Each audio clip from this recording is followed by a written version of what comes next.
Hello. Welcome to the stream, Blackbox. Welcome to the stream, Mini.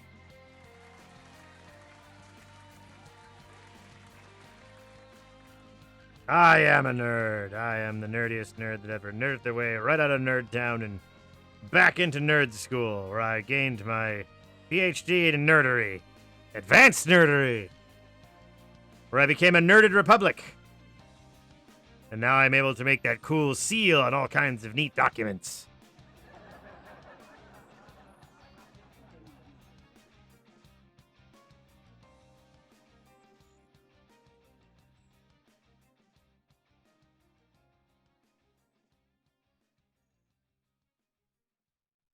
It's true. I'm a nerd, but I'm incredibly worth it. I'm like a Paul Molitor rookie card worth of streaming. Minus the steroids. You can tell I don't have the steroids because my head isn't the size of a small watermelon.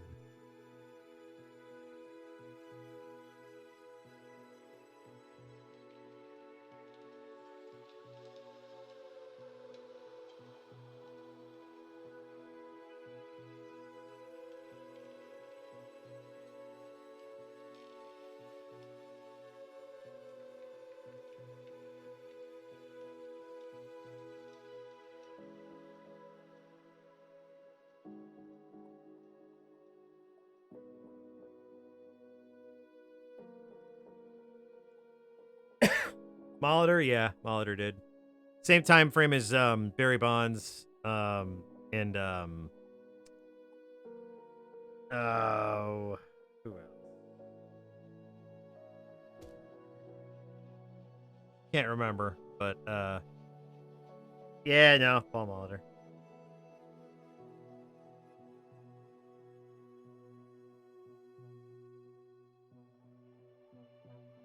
I could be wrong. I don't follow sports that closely, but I believe that was the case.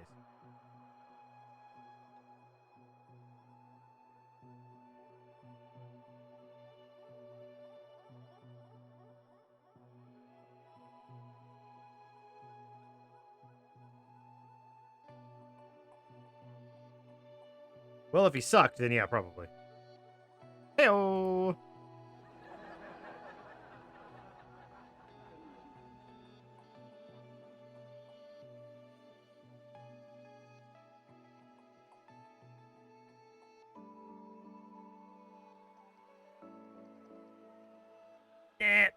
I don't follow too much. Just the hearsay, but I could be wrong. I could be wrong. And you know what? I hope I am. That'd be cool. That'd be cool if I was wrong.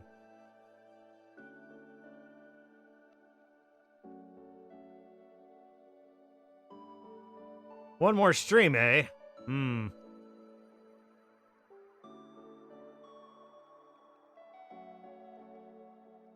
Ah. I don't think he was juicing at that time, if I recall correctly. I don't think that was the time frame. I think it was more in the early 2000s. That's when a lot of those scandals started erupting anyway, so.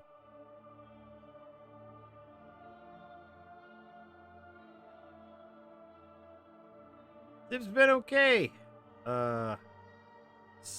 Somewhat quiet day at work.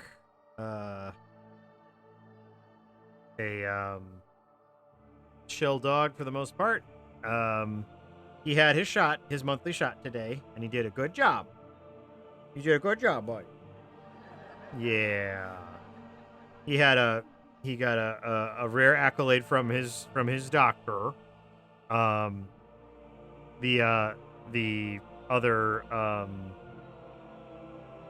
other attendants there were working with him, and they're saying, "Oh yeah, he's kind of loud and he got a lot of energy." And the vet said, "Oh no, he's he just talks and he's energetic and he has a lot of big feelings." And I thought that was really, really funny. So that's one of his new nicknames around here now is Big Feelings.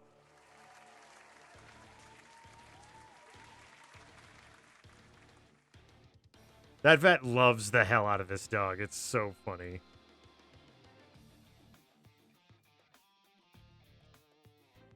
Clearly she had a dog like him, or at least knows dogs like him, because she treats him with like super kid gloves. Like she is always just like Roscoe. She loves the hell out of him. It is so cute. Like so many of these younger uh assistants will be kind of scared of him, and she's just like, "Hi, puppy," like treats him like a bit, and he knows the drill now. So like, he gets this little bitty shot from her, and then he's just like, "Where's my treat?" And treats ahoy.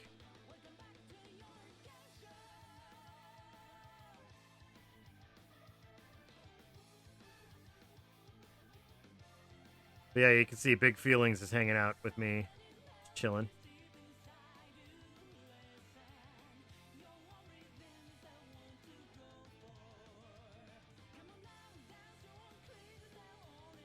Yep, he's a smart boy. He's dumb as hell, but he's a smart boy.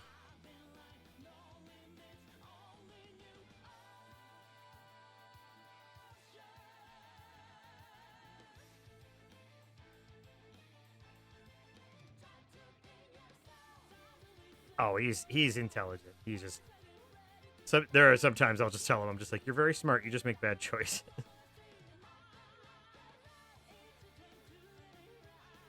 And who doesn't? Who doesn't make bad choices from time to time?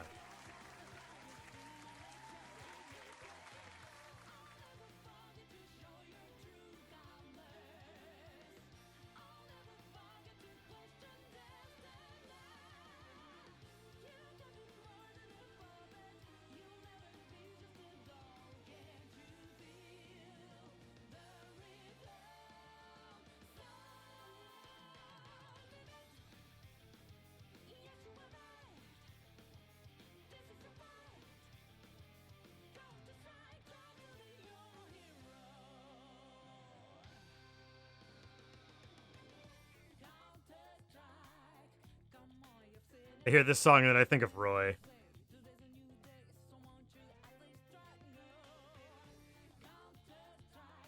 Up!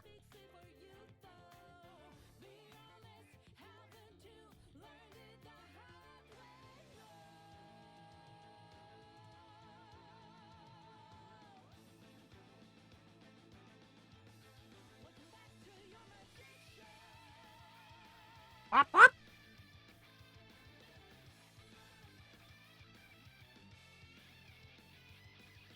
Oh, Roy and his unique yap. Up.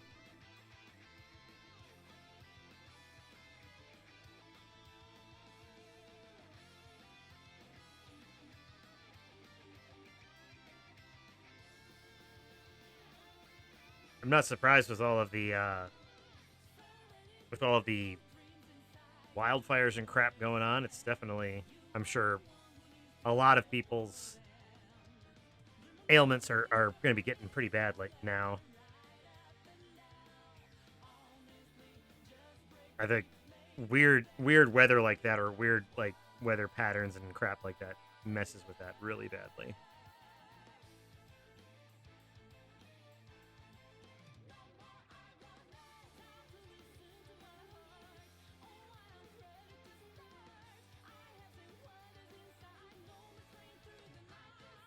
Yeah, the heat and the smoke, I'm sure, are not helping anything.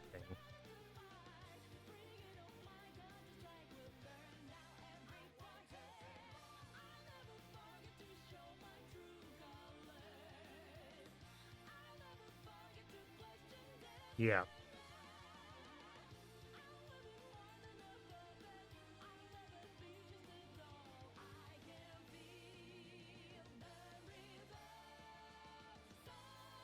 Hopefully, yeah. I mean, we've been getting rain on and off all day, so I'm hoping some of it scoots up your way.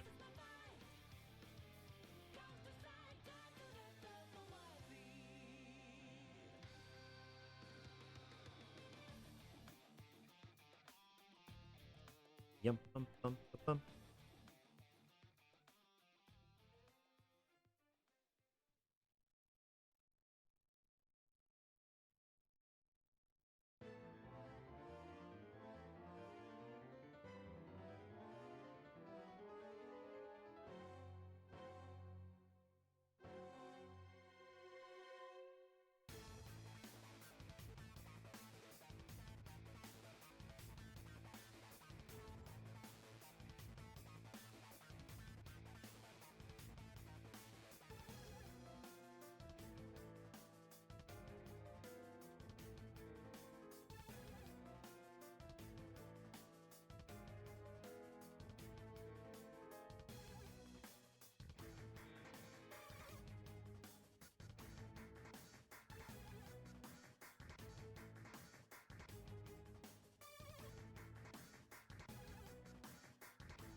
Oh, nice.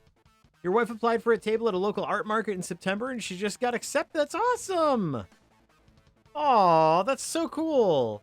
That's her first. That's her first art show. Is that right? Oh, that's so cool. That's very exciting for her. I'm very proud of her. That's awesome. What does she do in particular? Like, what does she do? Like traditional artwork, or does she do crafting, or what does she produce?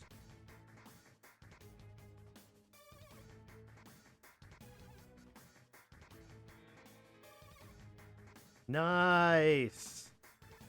That'll be really cool.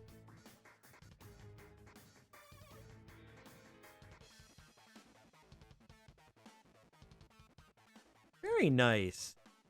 I highly suggest if she makes a booth to, and this is just my personal suggestion, avoid pink. Pink is a very easy color to meld into all the other booths. So just avoid pink. Any other color typically is great.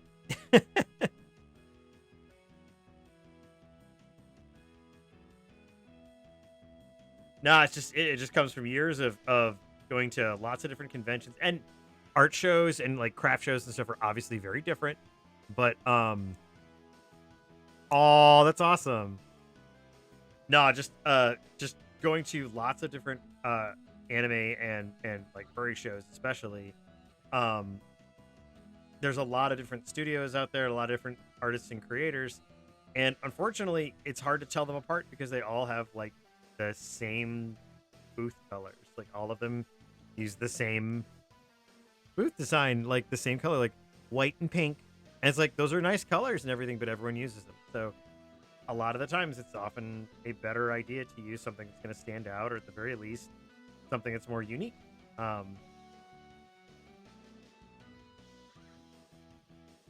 So I mean, it's just my experience. It's obviously not some God's honest truth, but it's just my experience. It's and and there's other ones that are just like black, and it's like that's also you know very easy to fall into because every booth that's not pink usually falls into being just like black and dark, and it's like you can have color, just spruce it up.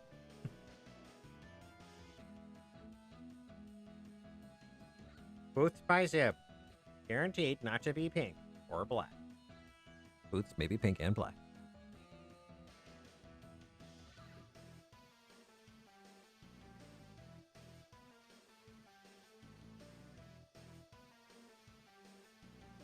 Yeah, right. Yeah, right.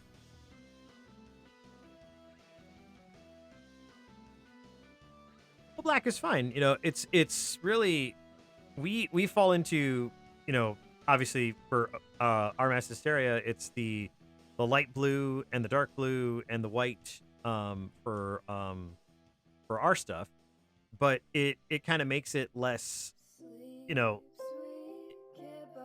it doesn't lean like masculine or feminine. It might lean a little more masculine, but the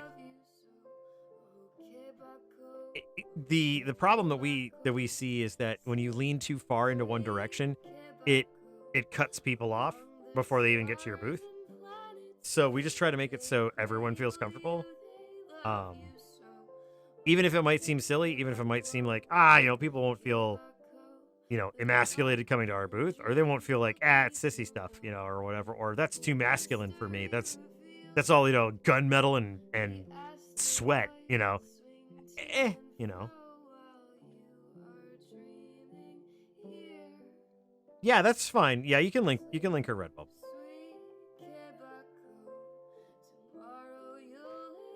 This is of course the long play that you've been running for years now, just so you could get her Redbubble on there.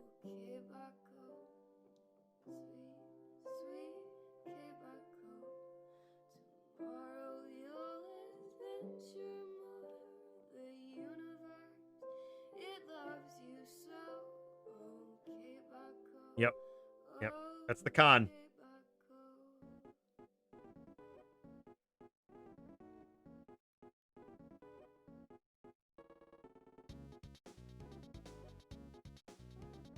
That's how some people run their Discords, but not me, baby!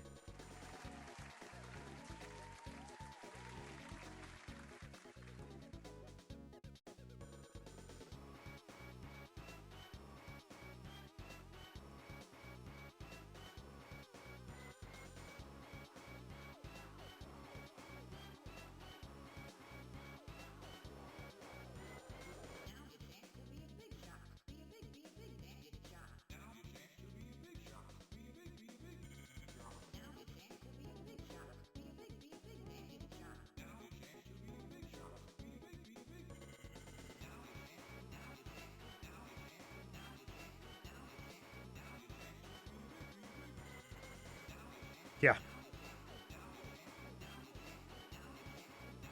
Yeah, I know. I know so much about Discord. Someone's like, hey, you got a boost. I'm just like, I don't know what that is.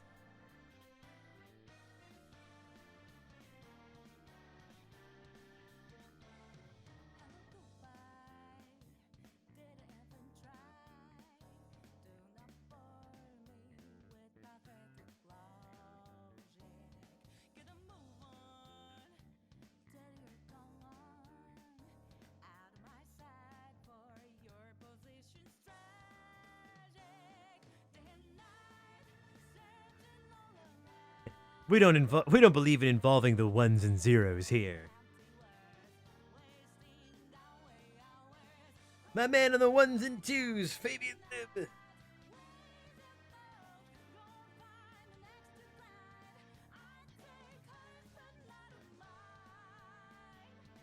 That's unsettling.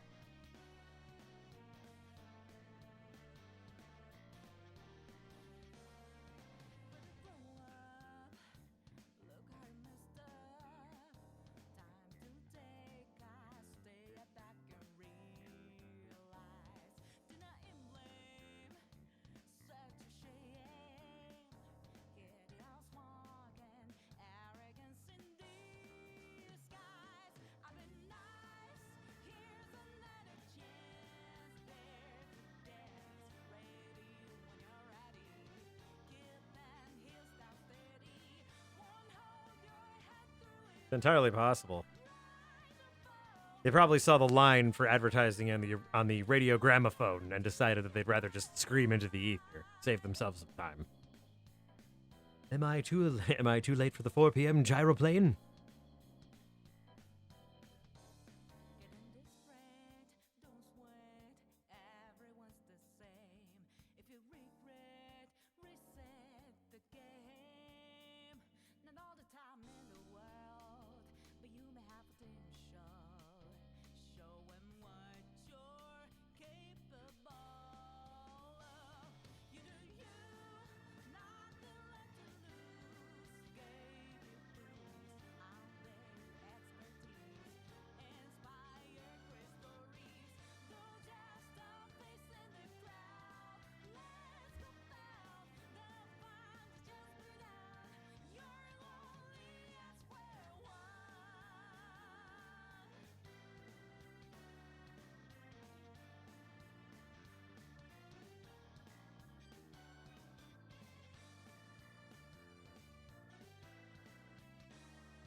Yeah, good to know that that screaming didn't stop you from those delicious bacon cheddar pierogies. Now available in 4-pack. Only at Canada Co. Division of Howard Johnson. Canada Co. Where the hell is Howard Johnson?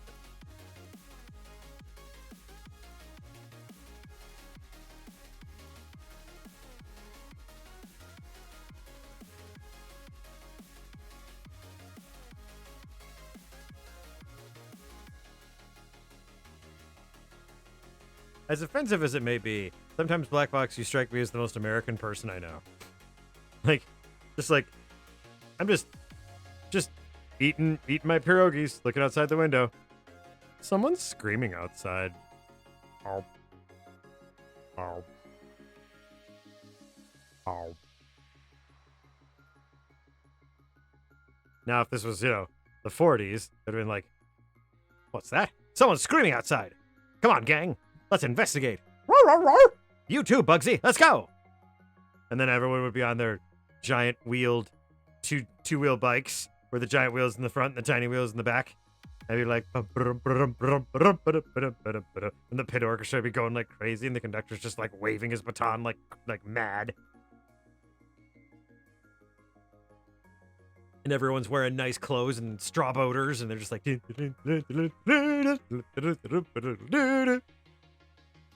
it's like, look, it's Maurice, the Trump drunk. And he's in the pond, and he's just like, fellas, I fell in. And they're just like, Maurice, when'll you learn? You can't swim, you old drunk. I thought I saw a whiskey bottle.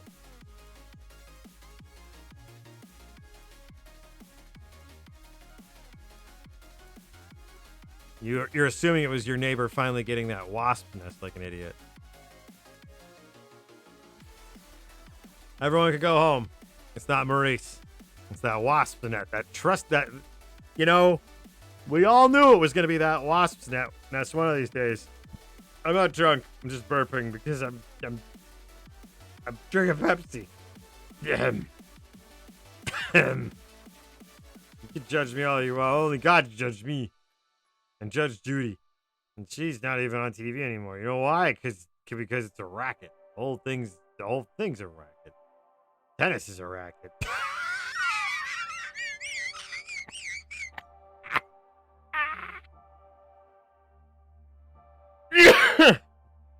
I can't remember my dad.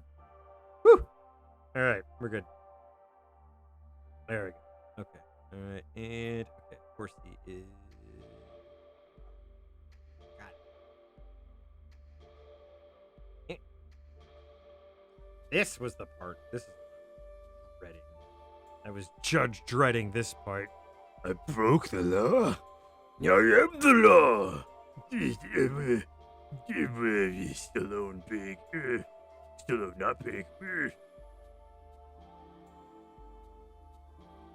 Man, that original, I always thought that movie was taking the piss until I realized that it was like satire for the most part. I mean, the Dredd comics were the same thing, obviously, but like Stallone's delivery in that scene was so just, I broke the law. I am the law. It's like, sure you are, big guy. Sure you are. You are like 5 foot me, I think. All right, cool. All right, let's get you down off that box safely, and then we can get you back to your trailer.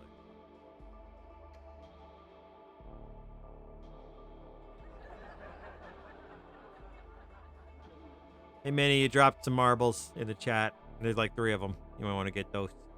Someone might slip. Someone might pull like a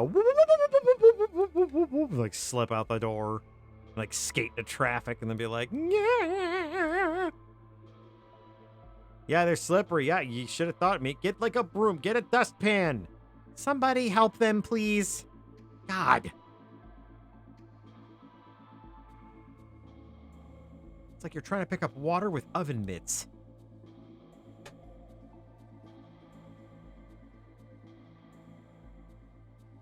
Oh, God, what was that? It's like trying to drive on a... What was it? It's like trying to drive on a flat tire. Well, even the flat tire keeps you off the rim. Can't remember what that context was, but yes, Black Fox, always with the voice of reason. Black Fox, get the electrified net gun. Yes, the one every household always had one ever since the Carter administration, when they passed them out. Came along with the big trucks and the big gunny sacks full of electrified net guns, fully charged, courtesy of our friends at Netco. I remember. Yes, I remember, just as a wee hatchling, hiding behind my mother's skirt, and the nice man from the government came with everyone's electrified net gun. He said, "You take care of this, son. You're the man of the house." And I said, "Yes, sir, Mr. Officer, sir." And he handed us our electrified net gun. The gunny sack of guns. Yes, what other kind of sack you could put guns in? Jesus. Obviously, you're from Canada. You wouldn't know what kind of sack guns come in. Ugh.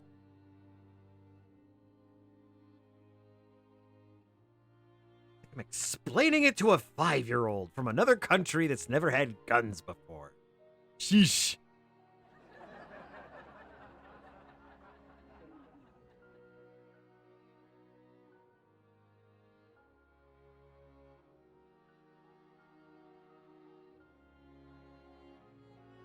You've never touched a gun before. Oh. Never felt the silky caress of a weapon beneath your hand. The power to take life at a distance. It's actually a very heavy feeling. It's actually, if given the proper respect, it's actually a very heavy feeling. It's not anything to be taken lightly at all. The only weapons I've ever held were a .22 rifle and a black powder rifle, which gives you, much like using an Ender 3 3D printer, loading and firing a black powder rifle, a flintlock rifle, gives you a great respect for regular everyday firearms, because you realize exactly how much bullshit it is that people actually won wars with these things. Like, holy shit. Yeah, they're extremely heavy. They are made of metal and solid wood. And then people are like, "Oh, these fiberglass guns are actually quite heavy." It's just like, that's cute. Real cute.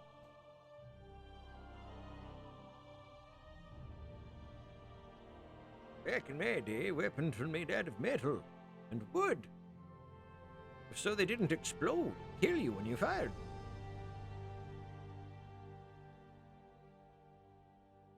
I don't really recommend holding weapons. I recommend knowing them, but I don't recommend holding them on a consistent basis, despite being an American.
I'm trying to remember the process with those flintlocks. I think it was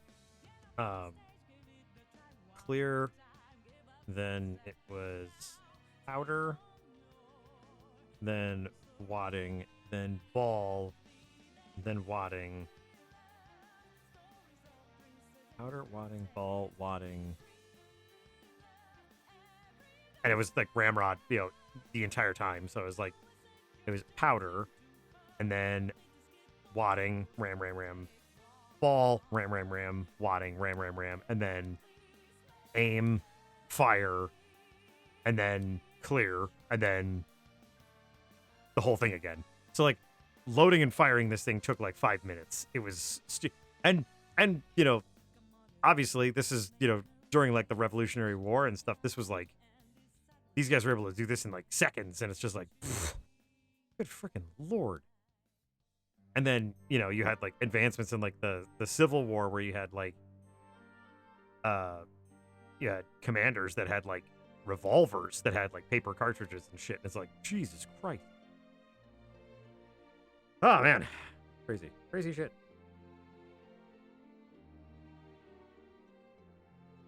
30 seconds while walking and carrying all of your other shit while wearing wool in the summer.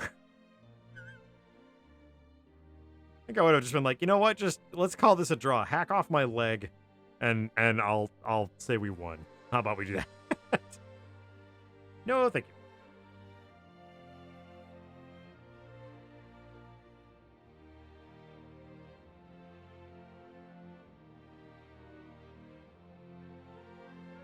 Just do a James Burns style documentary of my life. Dearest Carolyn, we have taken Chappaqua, but I fear it has taken our spirits as well. Tell Meredith that her chameleon, Sir Reginald, has passed along. This is my final note.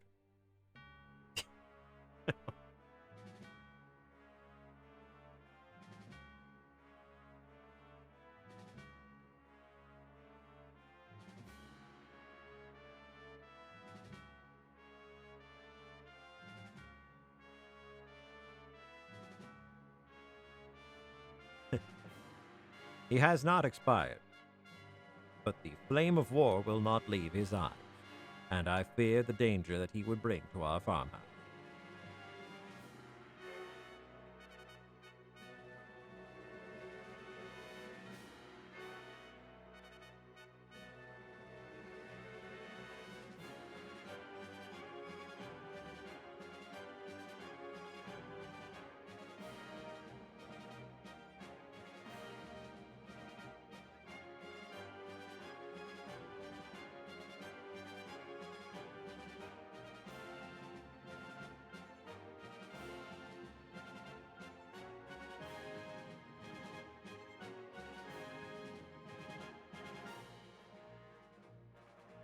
I gotta get this horse out of the butt so I can put him back in the scene.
Hey, great. Good to see you.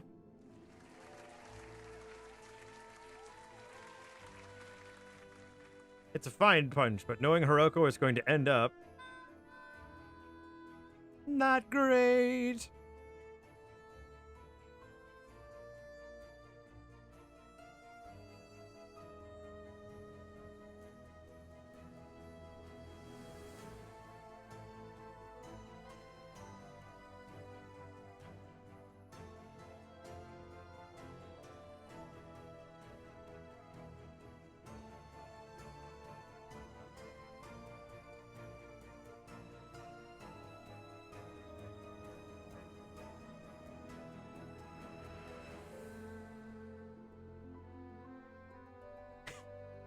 1d6 plus 1 times 2 is still a max of 14. You know what? You know what? That is still, I'm going to give you that, Gray. I'm going to give you that. I am going to give you an honorary feat, and it's called the Hope of the Monk. That's for you. You get the feat called the Hope of the Monk. Once per day, you may change any unarmed combat roll to max damage. Once per day.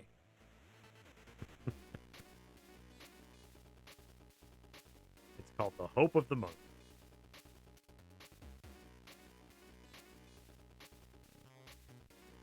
I'll take feats that won't come back to bite me for 100, Alex.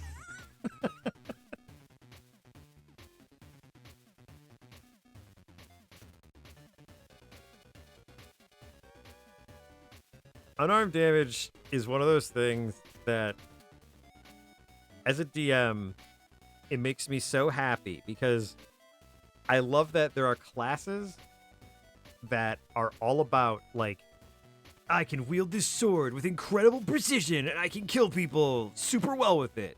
But when it comes to my own dumb ham fists, I am unable to kill people with them. And then you have Jackie Chan over there who can kill people with their fists, but when they get a sword in their hands, they're like... I love that. I think that that's the way it should be. You cast sure you can at the right time, and all of a sudden the feat does not exist anymore. No, I don't do that. You see, I get around that. Because it's like, I hate it when a DM gives you something, and then they take it away when it becomes inconvenient. My trick is bosses suddenly have second and third forms. that surly captain of the guard that you completely annihilated. Yeah, you annihilated the hell out of him. Now his beer goggles are off. But that makes it a hell of a lot more interesting, doesn't it?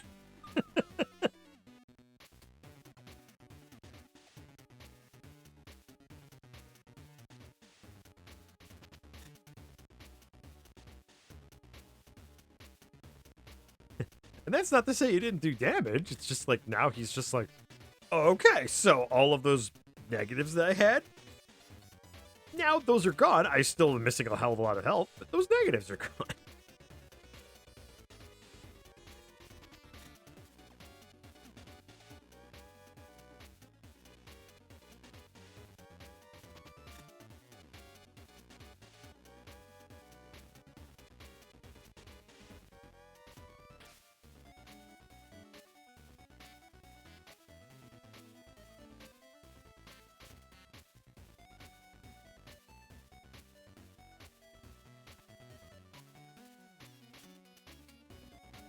No, I think it's more fun to have the battle continue when something works out really, really well. Or, you know what?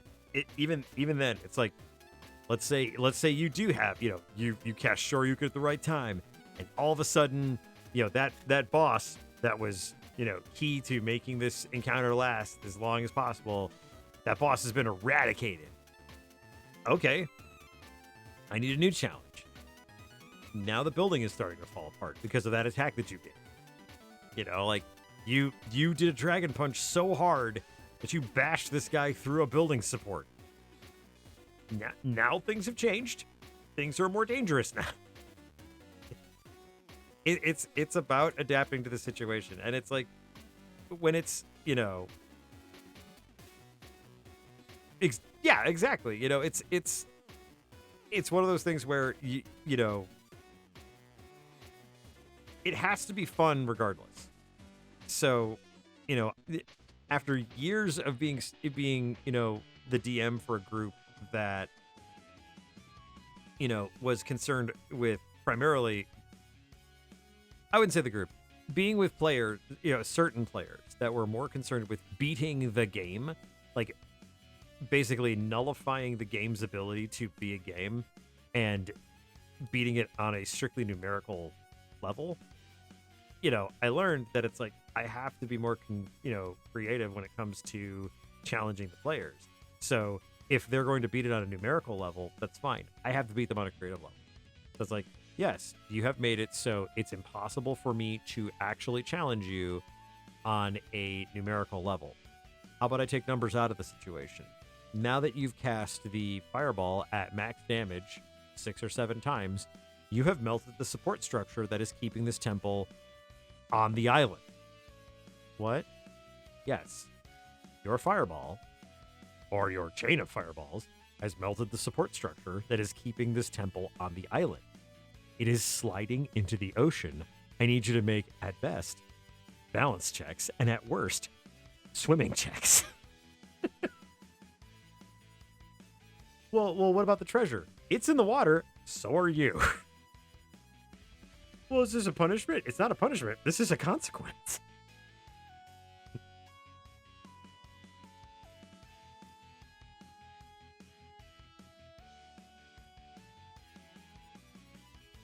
Yeah. New objective, don't drown. And it's the same thing that I feel when players play creatively. Like when they have creative answers to puzzles or creative answers to whatever it is they're dealing with, that's much more worthy of reward. I find that to be much more fun to play with. That's much more fun to play off of. I'm much more lenient with players that are creative. When you have a creative answer to a conundrum that I didn't even think of, I'm much more like, yep, nope, you got it. You're absolutely 100%, exactly where you need to be, or you get the thing that you're looking for because you definitely circumvented the danger, or you made it so this is much safer than it would possibly be,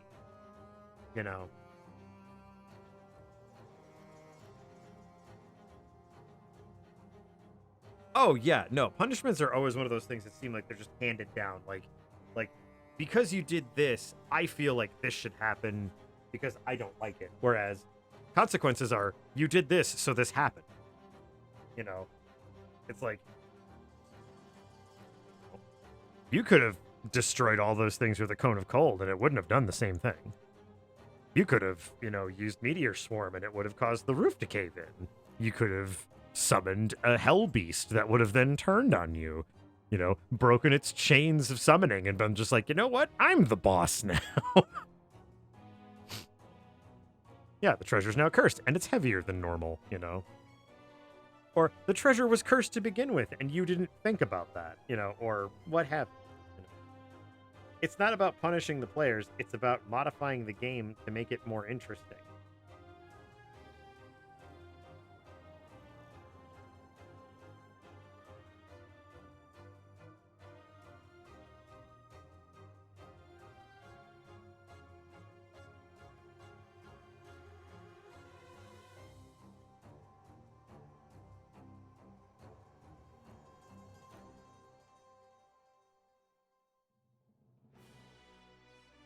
I mean, to me, like, especially when it comes to like a final fight like that, or like a big crazy battle that takes place on a giant set piece, things should happen. I mean, no plan should ever 100% survive contact with the player.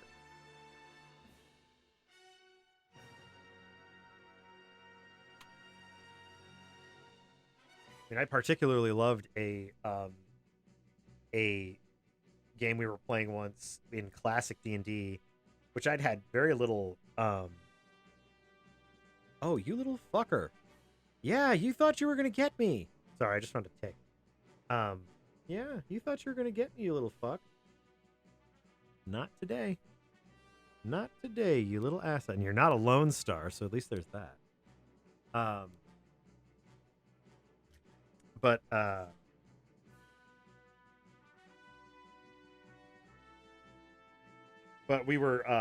we had spent like maybe 20 to 30 minutes figuring out how to like go into this room and attack these guards.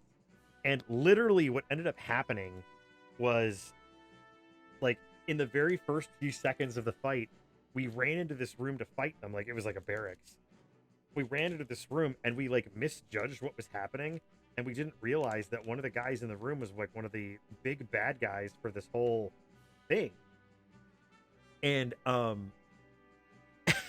literally, like, this guy, like one of our party members, runs in, and the DM's just like, you see, this bad guy Bargle, and he's in there, and the guy just like stops and goes, "What are you doing here?" Like, instead of what he was supposed to say. It became like a thing throughout the rest of the campaign. Like, it was like a battle cry. It was just like, "All right, pull my sword and I shout, 'What are you doing here?'" We charge into the room. Yeah, no, it's yeah, it's definitely, it really depends on the group. It really depends on the group. And a lot of it comes down to trust as well. It's like the group has to trust you.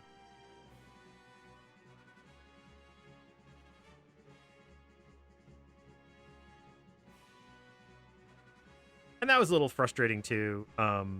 That even though I had been DMing for that group for so long, and I felt that I had been a pretty fair DM. I mean, Mrs. Zibb had been playing with us for so long that I mean, she never had a bad thing to say about my DMing. But it's like I had felt that, like, for so long, that it's just one of those things where it's like, you guys can trust me. I'm not going to sit here and throw punishment after punishment at you for just existing. I'm going to, I'm going to try to make sure that we all have a good time and that everyone can play the character they want, and that it doesn't matter what you're playing, you can have a good time. And, that trust just was not there. For some reason, that trust was just not there. And it was really disappointing on my part, because I thought I'd played this game with these guys for so long that they had trusted me. So that was frustrating and a little disappointing. I have not DM'd for a while, and occasionally I do feel the itch to do it, but we'll see. Maybe I would really like to DM for you guys. We will get to that in the very near future, but that should be fun.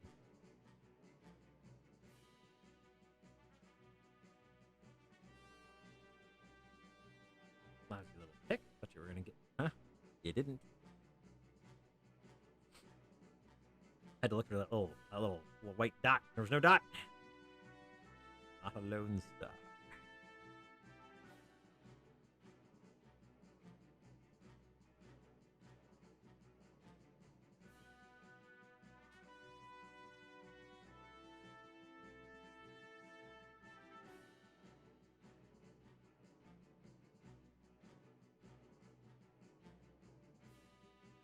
I think someone's a little wiped out from his shot. And he played really hard and he got his dinner. Yeah.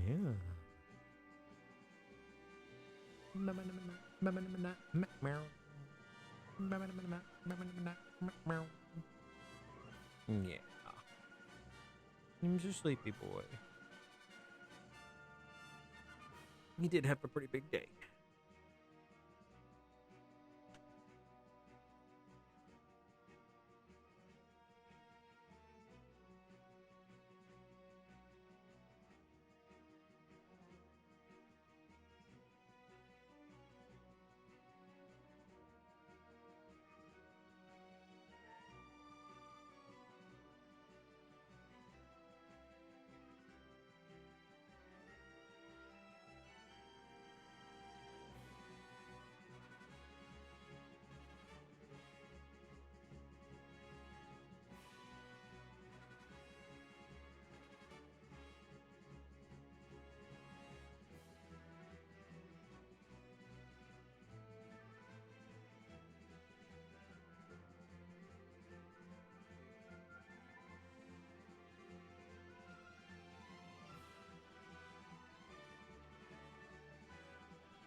There was I was playing with Roscoe in the backyard this afternoon.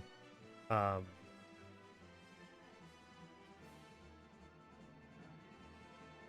nice. Very cool. I was playing with Roscoe this afternoon, and I saw a little bunny. They were on the other side of the neighbor's fence, and I to not create a commotion, I thought, okay, well, I'll toss a toy at the fence and kind of spook the bunny so it runs. And I tossed the toy. The bunny didn't run anywhere, and I was like, all right, well. So I walked over there and I was just like, hey, buddy. And I saw the bunny, and I got within like 5 feet of it or so, and then it just kind of like slowly, like lazily hopped away. And in the trajectory that it hopped past this big snake. And I was like, whoa! And the snake didn't do anything, and I was just like, is it a toy snake? And I was like, I don't think the neighbor has a toy snake for their dog. And I was like, what's going on with this snake? And it's like on its back, belly up. I'm like, is it dead? Is it just like pretending to be dead? Is it asleep? Like, what is it doing? And I'm like, I really don't want like my neighbor's like wife to step on this thing or their dog. I don't even know what kind it is. So like, I did the neighbor thing where I didn't go into their yard. I just got a stick, broke it into little pieces, and chucked little pieces of stick at this snake, and nothing happened. And it's like its mouth is open. It's like, and everything. Like, I guess it's dead, but like, then I'm like looking it up. I'm like trying to figure out like what snake it is, and it's just like, oh my god, I couldn't figure it out for the life of me. And I was like, okay, well, I don't think it's anything terrible. I think it wasn't a garter snake because it didn't have the double stripes, but it had like this bright like almost neon green belly and like kind of like shell colors on its back. It Ricky Tikki Tavi that snake, definitely. It was just showing me. It Uma Thurman'd that snake. But it was just funny because I was just like, oh, hello, bunny. Whoa, that's a dead snake.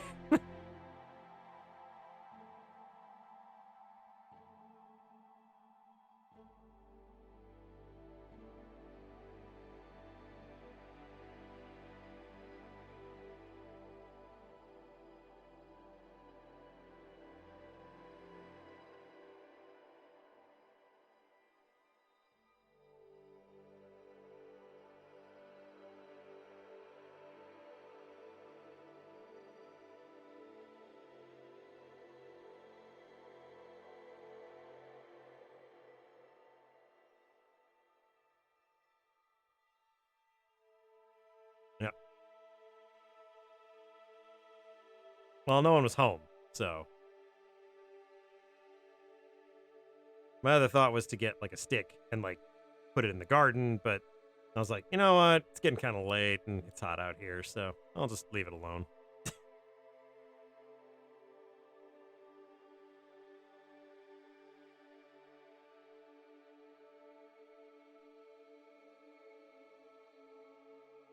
The amount of messing with it that I was willing to do was pretty low, as it turned out.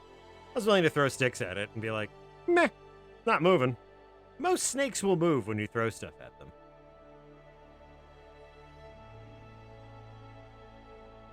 Who was the Dragon Scout here, Black Box? Yes, it was me. A long time ago.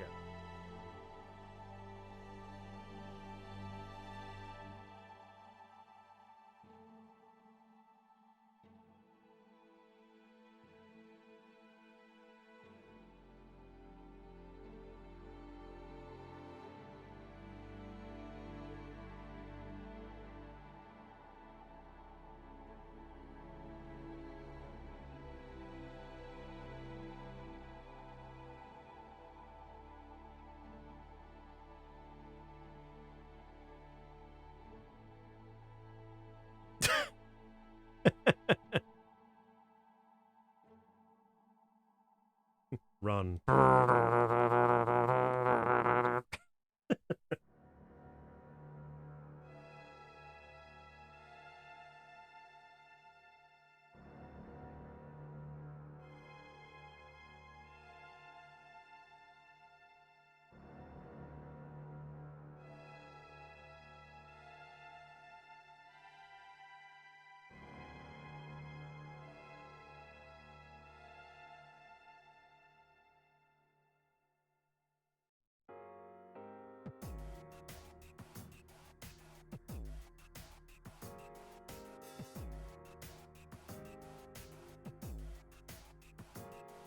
Uh-oh. I think we got little twitchy feet on the rascal.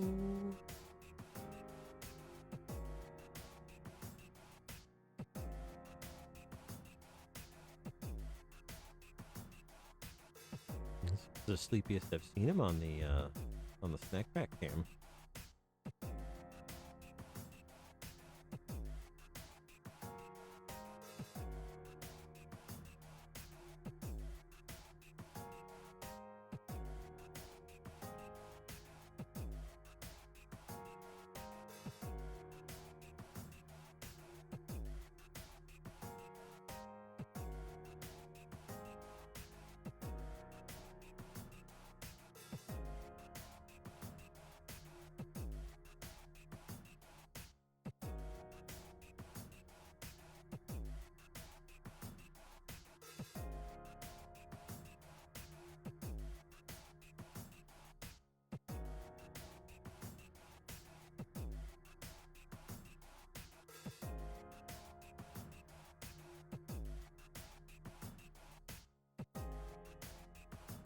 He might be.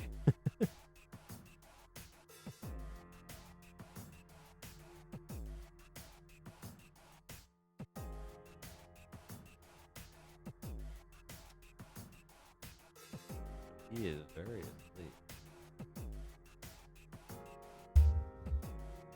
His eyes are rolled up and everything.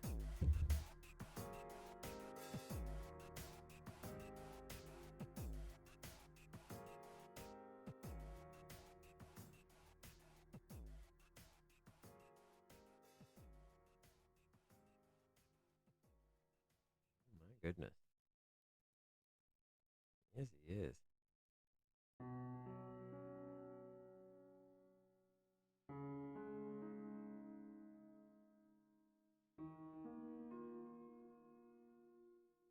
I wonder. Give me a second.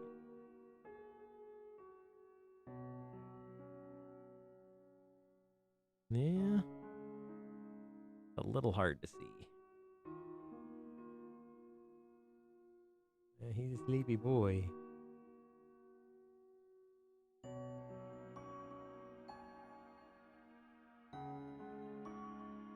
He's the sleepy little guy.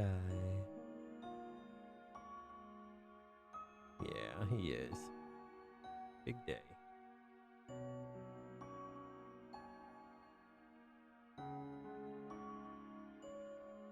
Lots of adventures, buddy.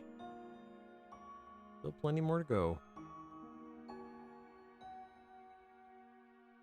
Here's a little twitchy. Yeah, little twitchies.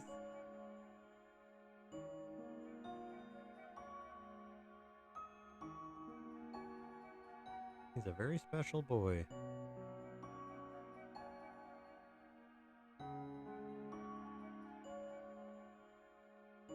You're very slowly getting your hair back on your tummy.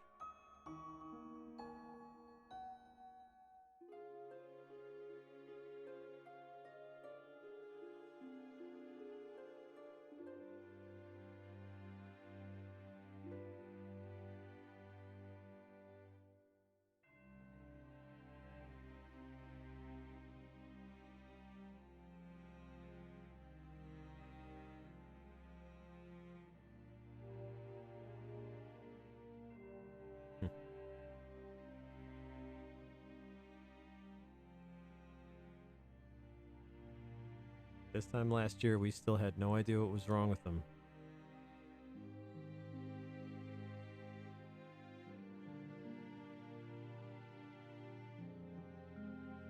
He was still so sick. He was still so weak.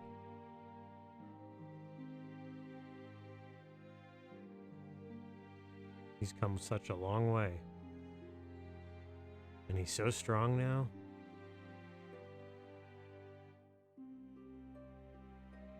He's not even the same dog. I mean, he's himself now. And yeah. When I think back to that time frame, that was a really hard time.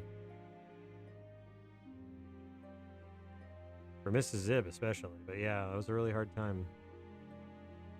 You guys helped a lot with that, I will say. That was a You guys helped us get through that mentally, spiritually. It was very, very helpful for us.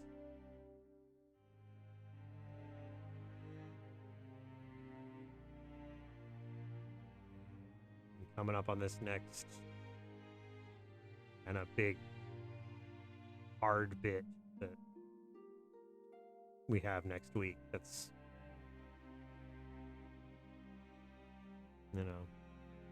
it's going to be hard. We'll get there. At least we have a healthy Roscoe, and we have lots of friends, and we have lots of people to help us, but we're not looking forward to it. And I'm a little bit peeved that it's this wedding thing is happening literally a week after our anniversary, but we will get through it. We've gotten through everything else.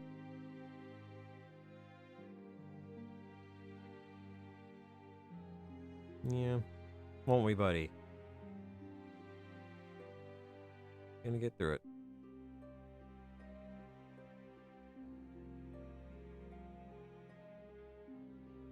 He's a good boy. He's more drawn.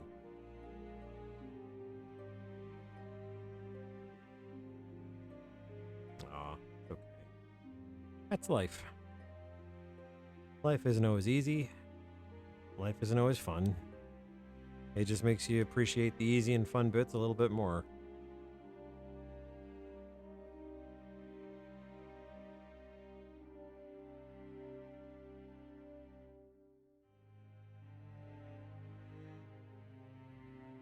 Mrs. Zibb made me laugh because I was telling her about a play I was in a long time ago.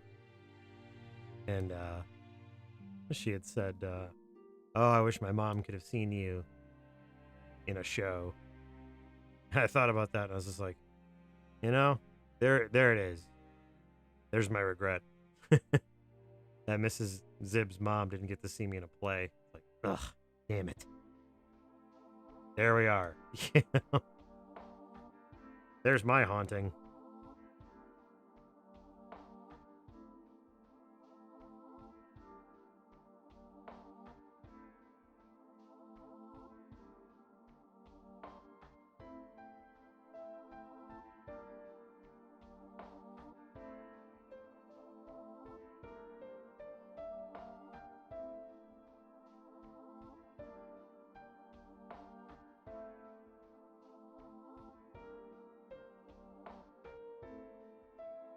I was telling her about a play that I was in called the musical comedy Murders of the 1940s, which was a kind of a piss take of the Agatha Christie, and then there were none, which I was also in. But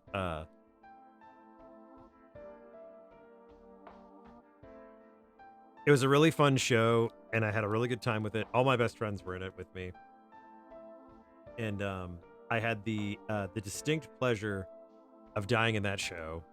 I think did I die in every show I was in? Mrs. Zibb made the point. She asked me if I was the Sean Bean, and I was just like, oh, I'm nowhere near as handsome as Sean Bean. But I did make a point to ask my my director, my drama coach, at that time in high school, and I was just like, Nancy, why do I always die in these? And she just said, Zibb, but you just die so well. I was like, I don't know how to take that. It's a little scary for me to hear. But there's the two scenes that I love the most in that show for my character were when I die and when I get into a fight with the main antagonist. And the main antagonist was a maid. Of course, the maid did it, but we both were kind of vying for main antagonist, and we get into a fight, like a knockdown drag out fight. Like, she comes at me with a butcher knife, I knock it out of her hand, she punches me in the face. Like, it's a huge fight. And at one point, I get the upper hand, and I have her in a chokehold, and we're spinning around the room, and finally I have her down onto a desk, and I'm choking her on a desk. And it looks like it's curtains. It looks like it's lights out. I've got her. And then my best friend wanders in, and he misinterprets the whole scene. He thinks we're having sex. So he's like, "Oh, geez, oh wow, I didn't mean to interrupt. So sorry." You know, and like we're all trapped in this mansion. Of course, things like this are gonna happen. Oh, geez, yeah. And in the meantime, we are still fighting for our lives. Like we are still battling, and like I get momentarily distracted by this idiot wandering in. She kicks me off of her, and the fight continues. And then, basically, yeah. Oh shucks, so fiddlesticks. And then she kicks me off of her. She like clonks me over the head with something, knocks me over, and then she's straddling my chest, and she's slamming my head into the ground. Just boom, boom, boom. And then she runs off into a secret passage, and then I chase after her. Like this entire time, he's like trying to find cognac. Like, while he's like got his back to us, like, oh, you just don't mind me, you know. And what was really killing me about this scene was that this maid. Now I'm a kobold of short stature, of most people would understand. So I'm already not a enormous character. This maid was about half of my size and body mass. The idea that she'd be putting up any fight whatsoever against me was laughable in pretty much every sense. She also did not know how to stage fight, which we were like, that's cool. We'll teach you. We'll help you. That's not a big deal. She did not know how to stage learn, which I think is a thing. I think she had like a stage learning problem. I don't know if that was an issue or not. Hey Chroma, how's it going? So you have a girl who is maybe 80 pounds, dripping wet, fighting me, who is more than twice that weight, on stage, trying to be believable. And she's not taken to it. She's not learning it very well. And the problem is she's got a wig, she's got a dress, like she has a lot of moving costumery. So it's like, she should be moving, her costume will be moving, and like there's a lot of dynamism here.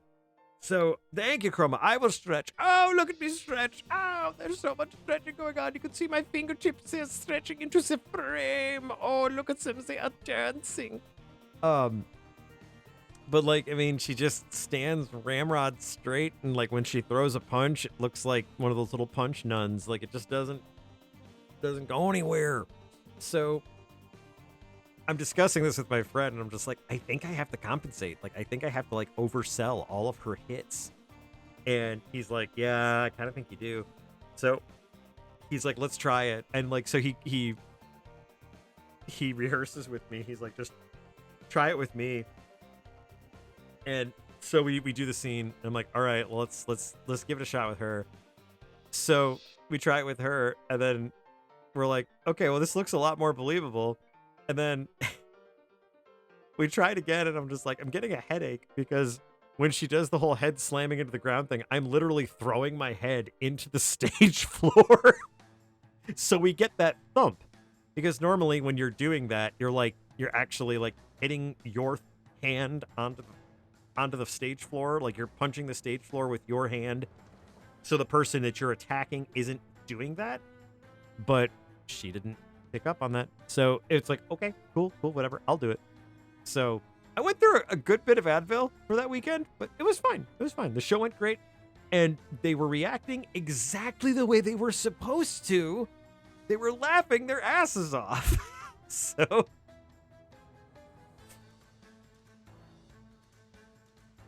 you'd think I could do that, but the position, if you could see the choreography for that, it wasn't working.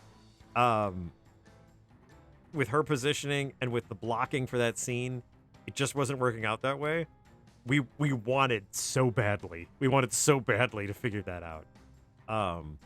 But in the heat of it, I was like, the only way I'm getting a solid noise and a funny noise is just to use my head. So I just did it. It's fine. I don't need to know how to do capitals, both in writing and in states. It's fine. What's the capital of North Dakota? North Dakota City. It's fine. Everybody knows that. Whoa. Do not boop my nozzle. That is a no-no zone. Exactly. The show must get... Freddie Mercury did not go all the way to Mercury to write his songs and learn all that stuff for the show to not go on. The long press is how you do the reset. That's the factory reset. My liver came from a guy that really liked motorcycles.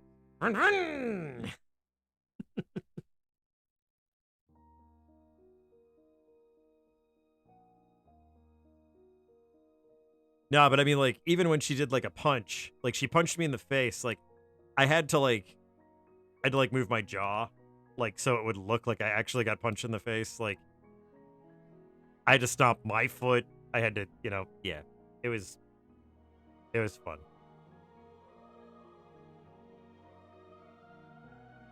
That was the show where I began as an Irish tenor. I revealed myself as an undercover cop from New York, and then dashed everyone's hopes for survival when I betrayed them all and actually became the turncoat as a member of the Geheimstadtpolizei, aka the Gestapo, which was amazing.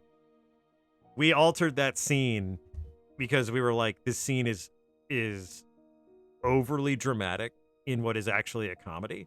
When we read through it, we're just like, it doesn't make any sense with the pacing and everything that's been going on in the show. So when we read it, we were just like, the wealthy widow is just like, the Gestapo, like this revelation. You almost expected like a church bell in the background, like an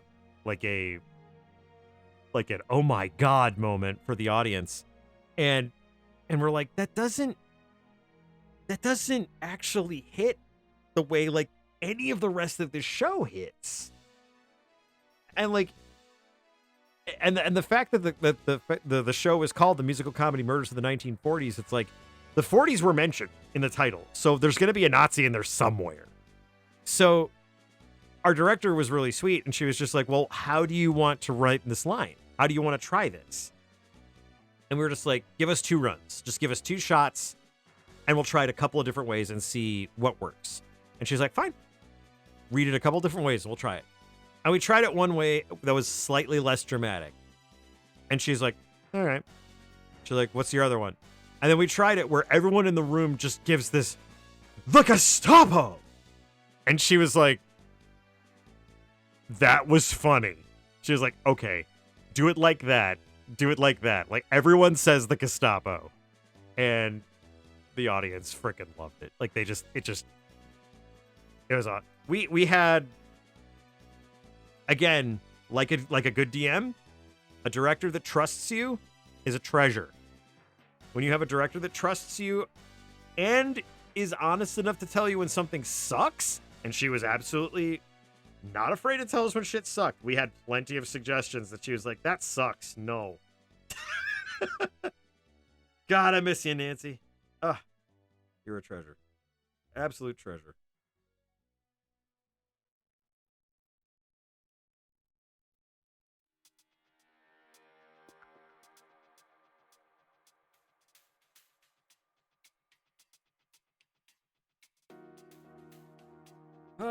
I've been like writing. I've been ranting about everything but like drawing at this point.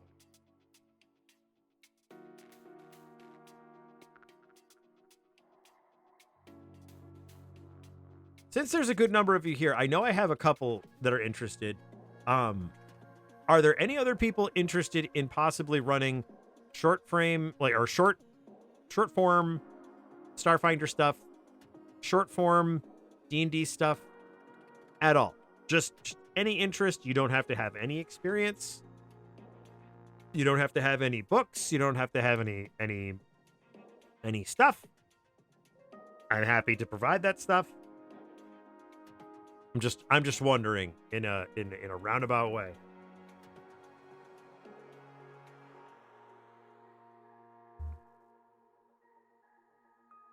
Because I'm very happy to run that kind of stuff. Yeah. Yeah, no worries. I'm just pondering whether I use one of my streams during the week or if I have a special stream on the weekend or something like that. You know, I'm just pondering at this point. Really excited to get Starfinder going. I know Gray and Black Fox have been super patient, so that'll be fun. Sure. Yeah, no worry.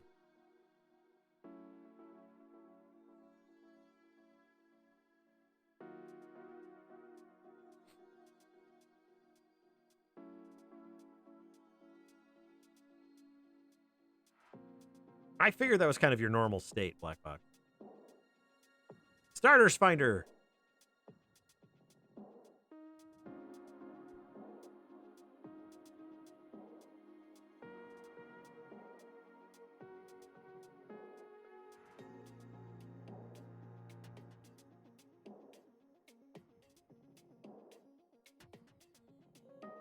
Rabies ravioli.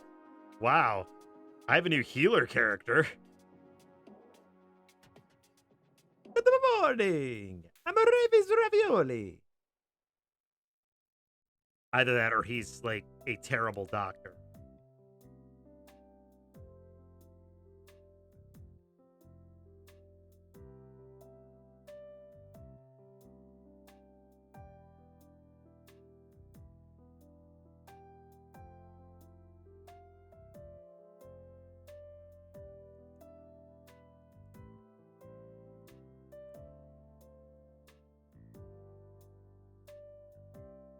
Rabies ravioli. Wow. I learned a thing today.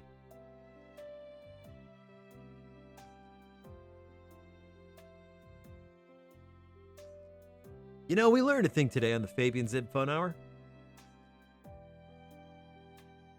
We learned that Chef Boyardee has been saving raccoons since 1955.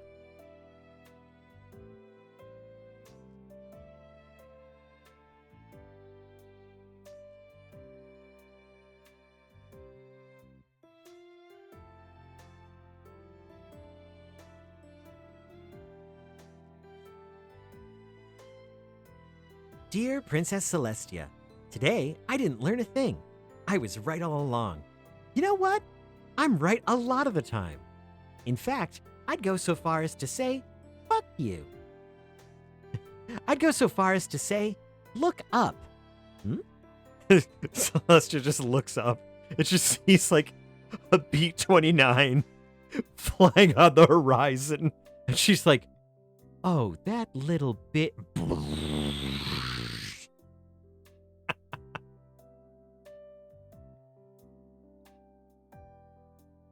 Well, that just goes to show exactly how much Friendship is Magic I've actually watched.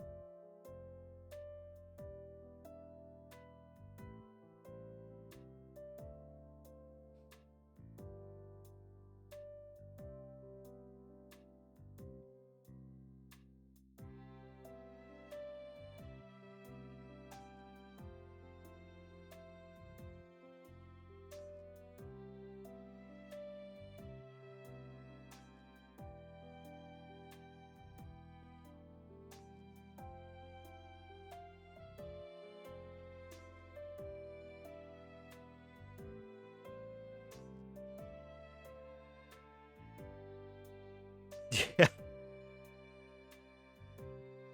A 3-plane squadron of A-10s in a tight formation just flies towards the castle.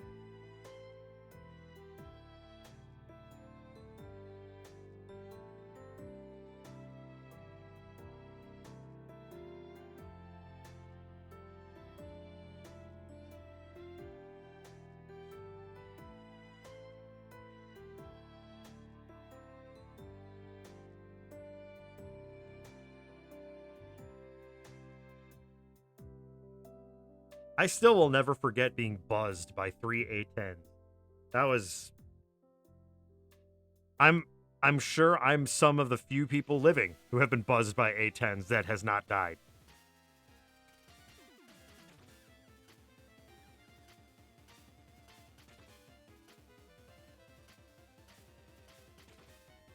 I also got flown over by an osprey, and that was pretty freaking cool. I was like, wow, and no Marines died in the process. So that's pretty cool.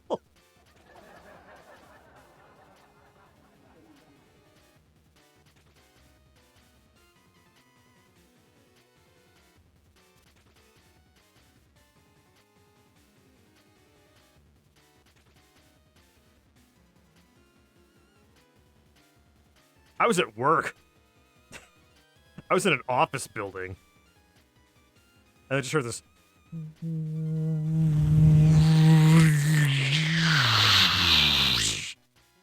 I was like, oh. And then I just looked out the building and I was like, that's 3 planes. I see 6 fat engines. And those are all A10s. And I was like, well, we're still here and the building's still standing and I'm not a ghost. At least that I could tell.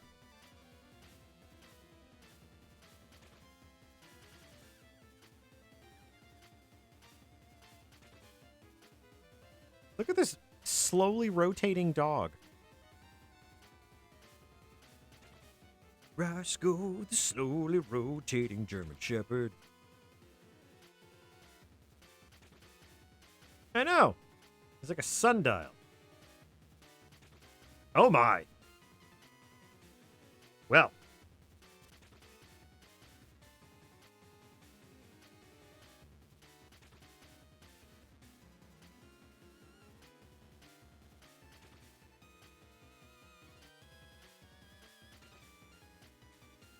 Touched by a Dragon. New show on KTV. I should do a time lapse of him moving.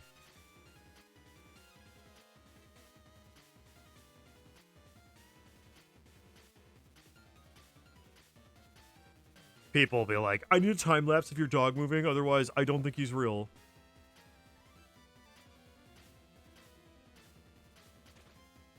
You'll swear he's not real. Roscoe, the real dog.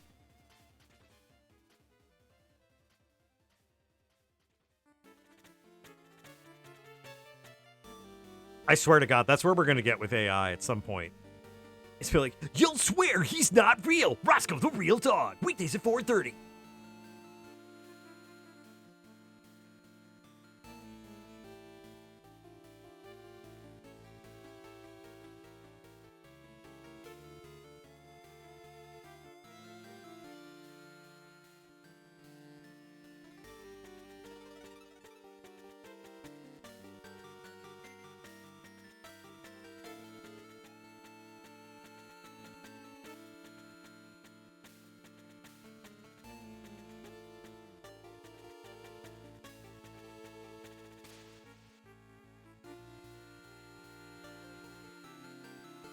Okay.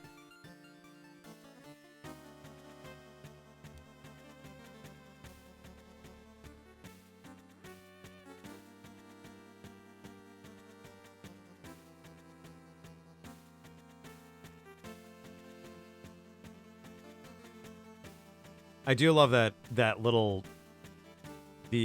above the cartoon. I do love the little the news story picture of the raccoon going absolute goblin mode in the middle of that park. It's just like, oh, look at this nice park, this little metropolitan area.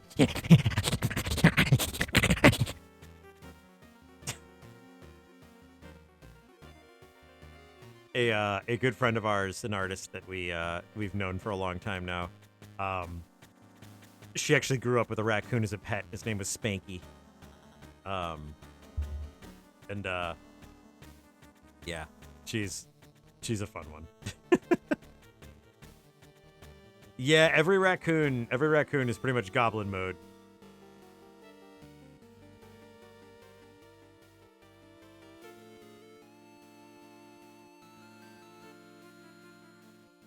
Do I have that video somewhere of what? The raccoon going goblin mode? I'm literally just talking about the photo.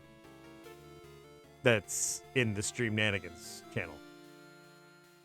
I just think it's funny because it looks like the raccoon is just going absolute apeshit. Just I'm using, see, Black Fox, this is a crazy thing. I'm using this really awesome invention that I have, I've cultivated and I have nurtured throughout my life. It's called my imagination. Pretty awesome.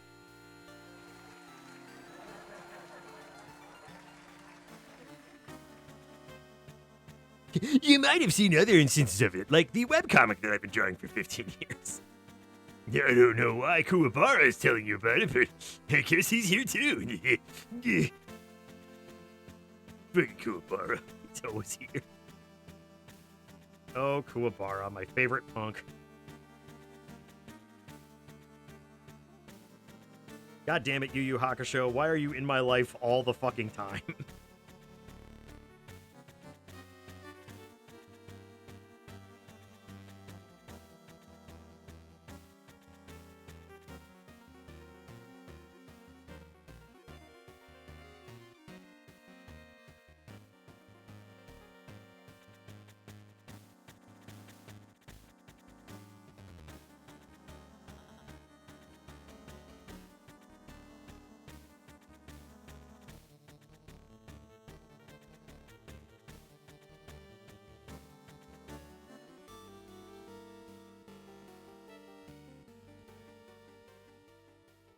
Someday I've got to dig up the video of Mrs. Zibb and I at Gen Con in the cosplay contest.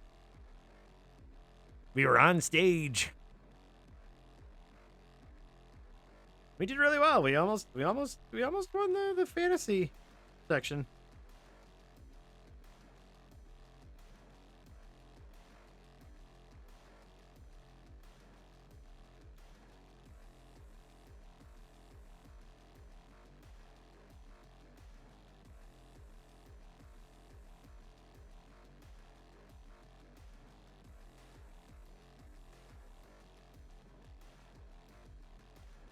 We went as our combo of Rusty the Knoll and Flask. Well, what was his last name? Flask Battlegrave. We were the Grave Diggers, Warriors for Hire, Rusty the Knoll and Flask Battlegrave, and we were in the fantasy cosplay competition. Raspberries. Only good for rasps, I tell ye. We did quite well. People liked us quite a bit.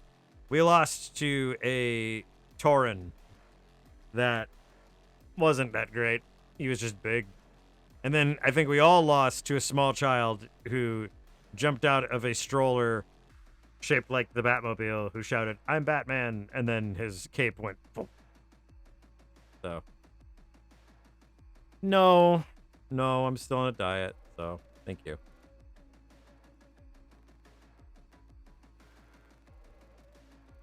Not saying the kid didn't have moxie, but I mean, like,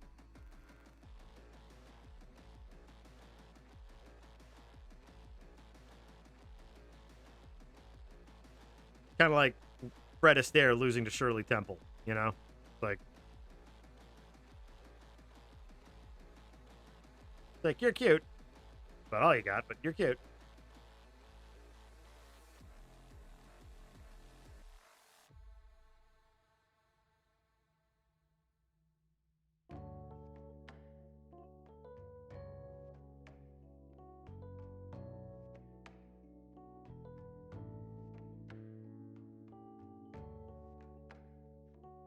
Oh, I went to the doctor and I actually have lost more than 20 pounds, as it turns out. So, hooray.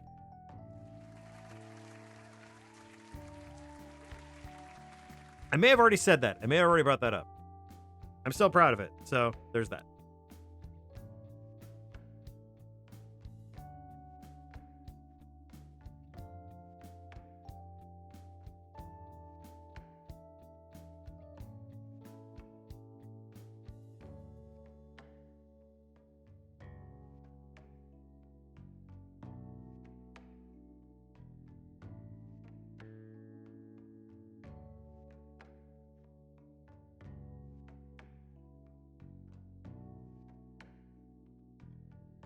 I'm trying to. I'm definitely trying to.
Got to lose it, so that's part of the plan.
Oh, more twitchy paws. My goodness.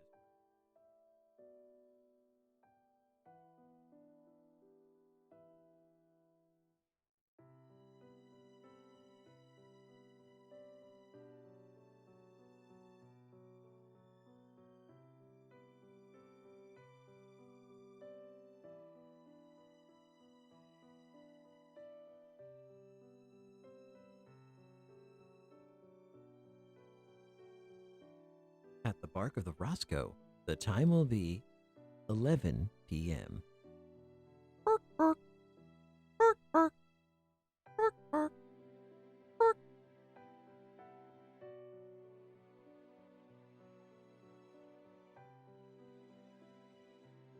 It's 11 p.m.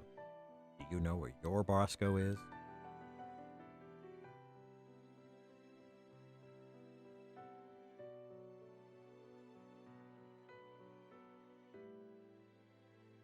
You're right there. Wait a minute, this Roscoe's full of stuffing. He's not here at all. That little shit. Hey, Bubby. Hi. Oh. Gotta just change your position.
Oh, this comic has so many lines. I need to draw fewer lines.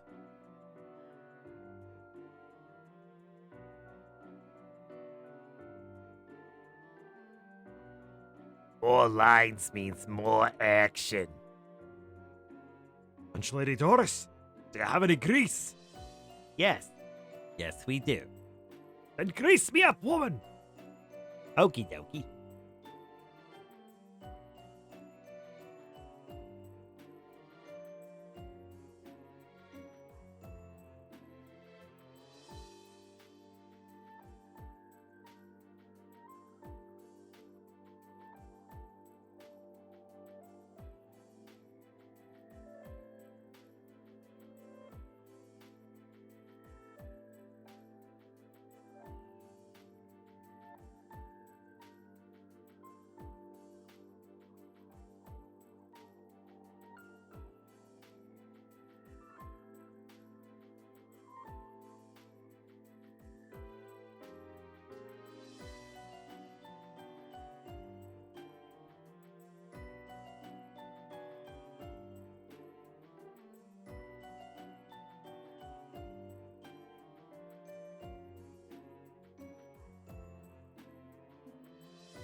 You have the Cobalt bumper sticker from the Scaly shop, and you're a little disappointed it hasn't shown up in the local furry telegram. Oh, noes.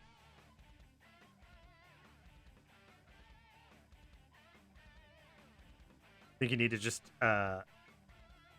post a video of you pointing at the sticker and tapping your foot and going, well, it's not working.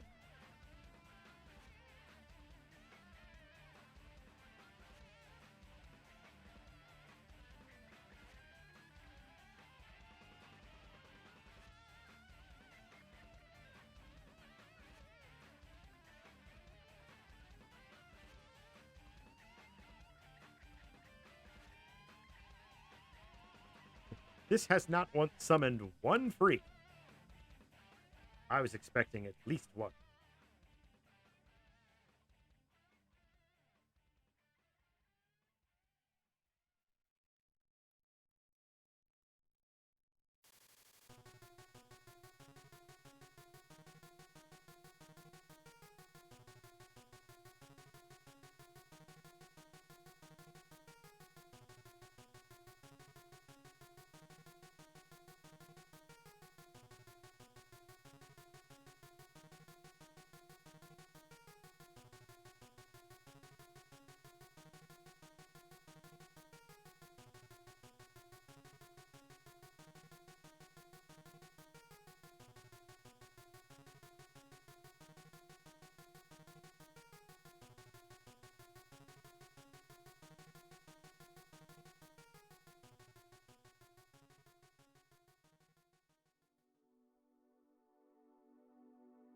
Wow, that weird little synth wave that came in there.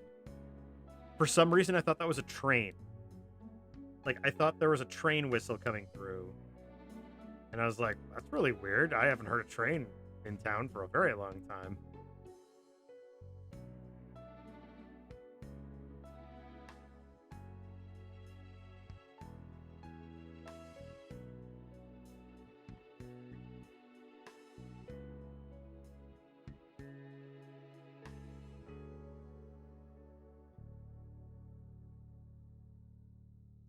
No, there is something wrong with this expression here that I'm not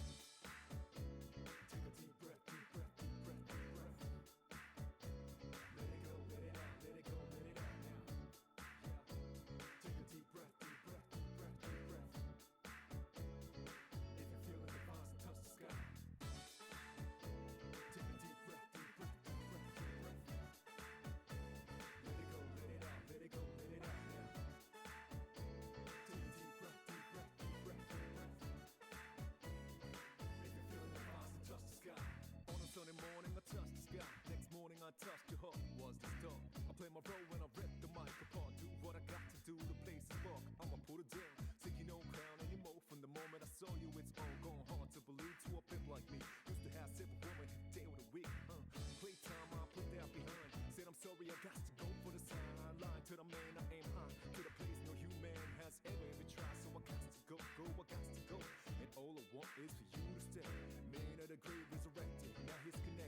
You doing there, Pookie?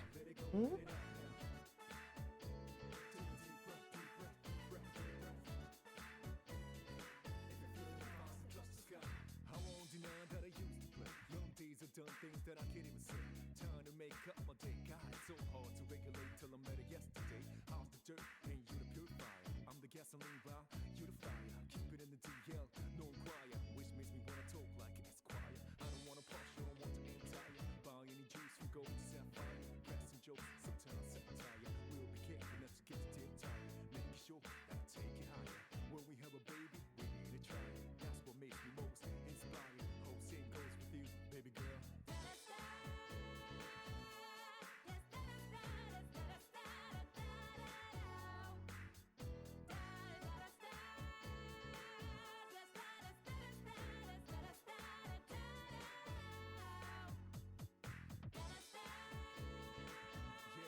Okay, smokes.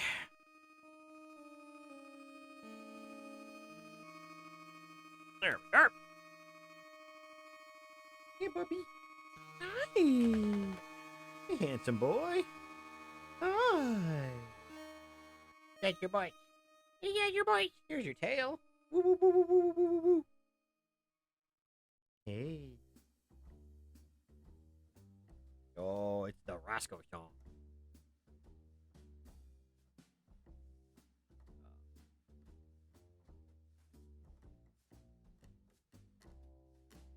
The handsome boy, the boy, the handsome boy, the handsome boy, the boy, the Roscoe boy, the handsome boy, the boy, the Roscoe boy.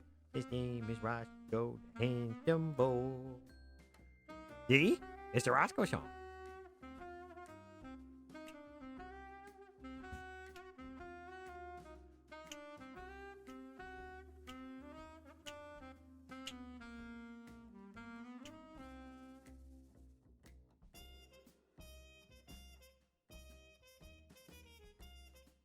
You gotta love a little bit of trumpet with harmon mute on there.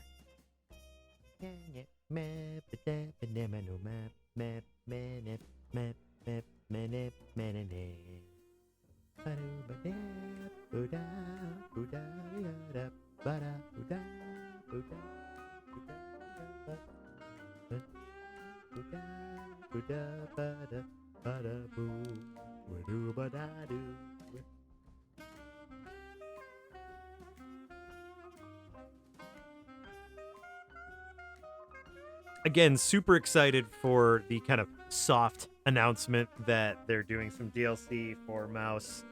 Super happy that they've got over 1 million players. Really proud of them. Like, they've really made something special. Like, I don't know. Like, I just, you don't see games like Mouse very often in the current gaming environment. So, especially from a small company. So, all right, music. I'm gonna go ahead and ditch you for now.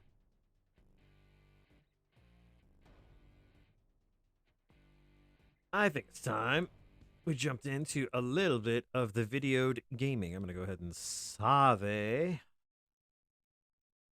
all of this work. Man, oh man. Woo! It's been a long week. It's been a long ass week. Hasn't been a bad week, just a long one.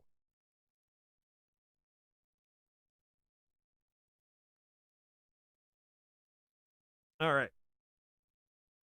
I think we can start off the festivities this evening with a little bit of gamery.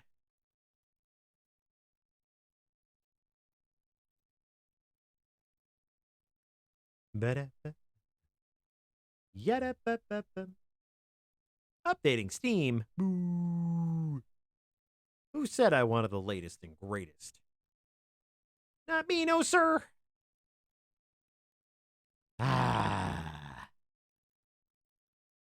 Precious seconds that I could be using gaming, playing video games. Ugh, can't believe I have to wait like some kind of a schmuck.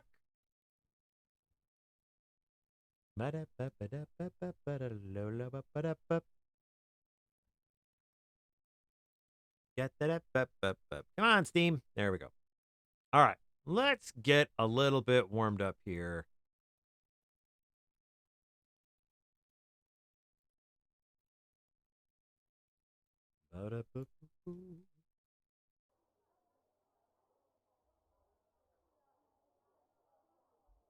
Okay. And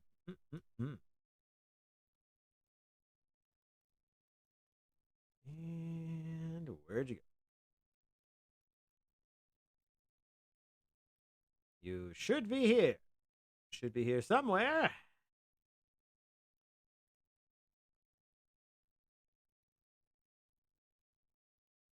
Oh, you know what? You're not here yet.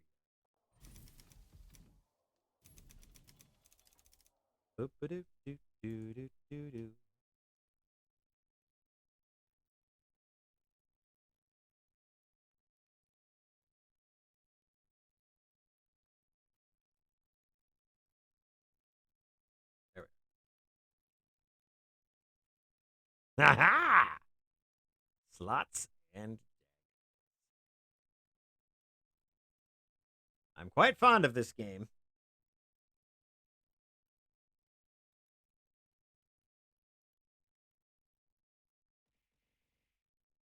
Drop things on my head. I'm so fond of this.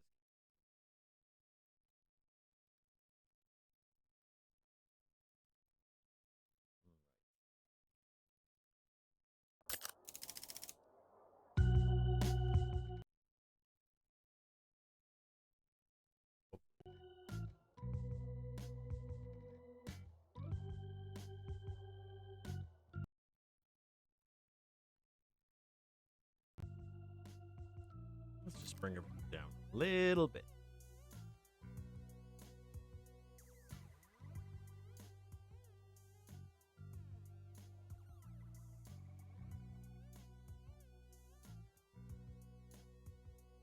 All right. Lots and daggers it is. Let's see what kind of build we have today, eh? How about... Let's go with big old gut sword. Wah! And let's go with maybe a shieldy, magic shieldy, regular shieldy. And just for funsies, how's about poison dagger? Eh, poison dagger? Yeah, poison dagger. I like poison. Do it. All right, Ego. You're going down, boy. Oh, yeah, he's taking some pain now. Ah, hell. Ooh, my timing is very off. That's not good. Ow. All right. Getting some shield. That's good. Poisoning the egg. I like that.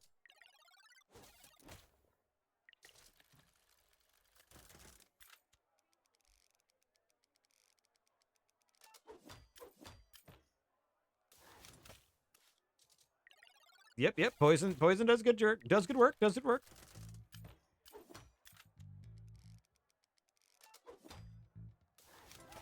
Hey, dead egg.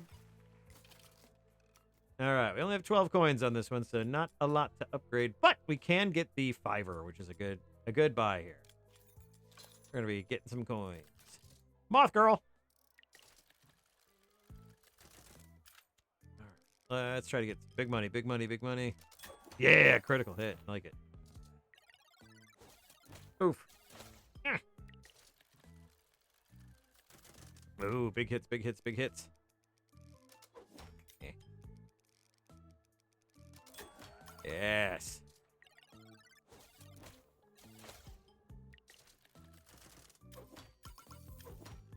And poison. Nice. Lots of cash. All right. We can upgrade our shield, which is always... Ooh, the rotten sword. This is great. We could trade out our dagger, which only does 3 physical damage and 10 poison, for the rotten sword, which does 10 physical and 15 poison. Same amount of critical damage. And we haven't even leveled the dagger yet, so that might be a good shot. Get rid of the poison dagger and switch up with the sword. Hell yeah. And then we can upgrade our shield. Okay. So here's the deal. Here's the question. We have some health related questions here. Do we want the healing spell, which can get up to 20 health, skill check? Do we want the mushroom, which gives us 15 health per turn? It's always active. Or do we want just a flat 25 extra life? We can afford one of these. Flat 25, 15 regen per turn, or a up to 20 skill check.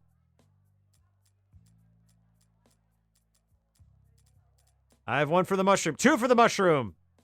3 for the shroom. We're going shroom. All right. We are going Mario. Hammer Goblin. Please, Hammer, don't hurt him. Money and poison. Money for nothing, but the poison's free. Okay, shield is good. Money is okay. Poison's great.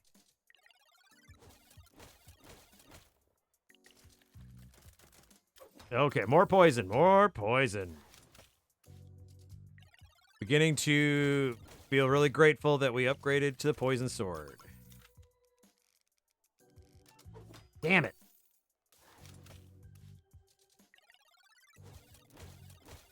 Ooh, we could use some shield. And we got it. That's great. Ah, whew. Close. Okay, we can upgrade the fiver. That would give us 50% more coins. Now, the fiver's great because it gives us 3 coins. So that would give us, I think, 4 coins. The blood spell does 15 magical damage and gives us 50% life steal. Now, magical damage goes around the enemy's shield. Very, very powerful. Other stuff. Vampirism, 7% life steal when attacking. Always active. That's good.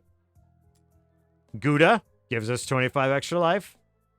I'm thinking this section here, we upgrade our monies and we get some vampirism and extra life. I think that's going to do the best for us. The bag gives us anywhere from 1 to 4 coins. The fiver just gives us 3 coins right off the bat. I think if we upgrade that, that's going to be good shit. The fiver now giving us 5 coins. Okay, yeah. Coin of Fang. And then we get some extra life. Look at that. Love that. Crab Tor.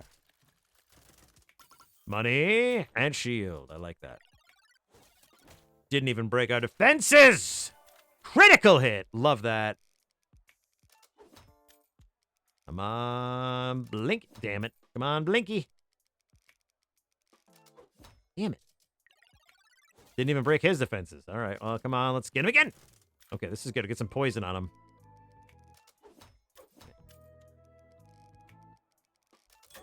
There we go. Oof. That's not as good as I hoped. Oof. We need some shield. That's not great. Shit. Oh. That was a good run until we got those rolls. Yeah, we had lots of money. Oh, we were gonna buy lots of shit. That was a lot of shit we were gonna buy. Again! Let's try this one. How about... I know, we were so pay to win. But yeah, it was pretty good. How about we do... the hammer... and the wizard shield... and do we do... the apple. So here's the neat thing. So we've got the hammer, right? It does 10 physical damage and 10 magical damage. All right? The shield, the wizard shield, gives us up to 25 shield and gets plus 50% magical damage when rolled. Okay. The apple gives us up to 10 health, or gives us 10 health, and plus 40% physical damage when rolled. See what I'm doing here? We're boosting that physical and magical damage. Aha! I like it. It ain't gonna work. We're gonna die to this fucking egg.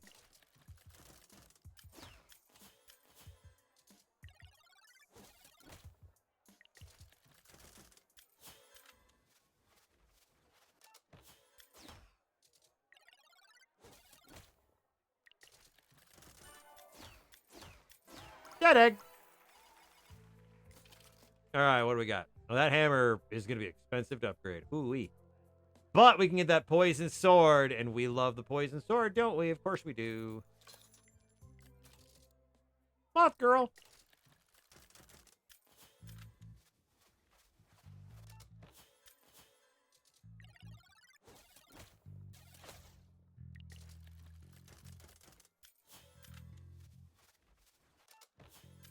I've got some kind of input lag here. I'm never going to critical on this freaking shield.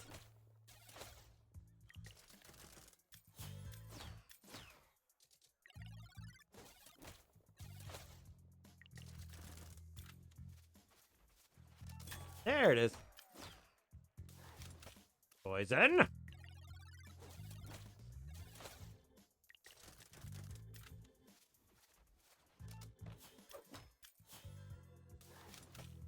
Oh, that poison's gonna get him.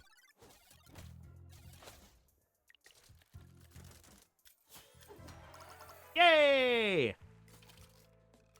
Yeah, that hammer, man, it just is not. It is not our friend when it comes to being easy to pay for. Ooh. So the blood spell, right? 15 magical damage and 50% lifesteal. But we've got our magic shield here. 50% magical damage when rolled, right? Shaboom. Easy.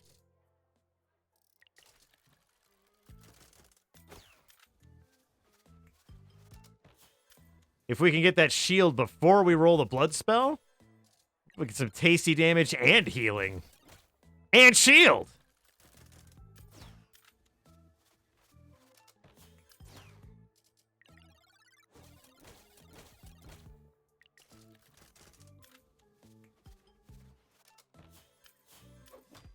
Get some poison in there. Oh, we got some threes. Nice. Some extra gold.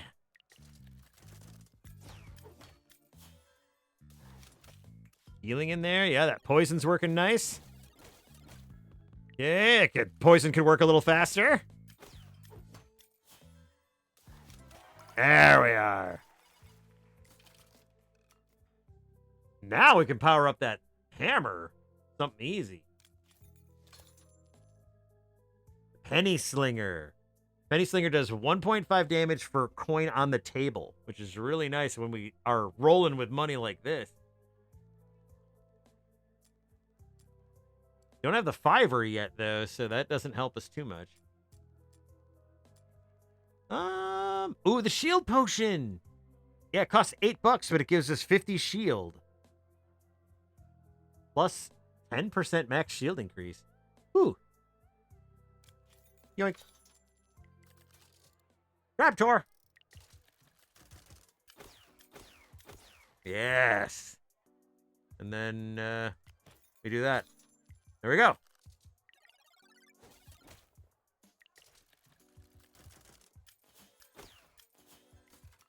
I do like that apple. That apple is helping out.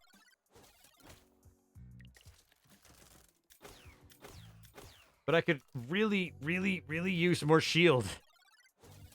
Oh. More shield, please. Oh, man, we're going to die to the crab tour. Oh.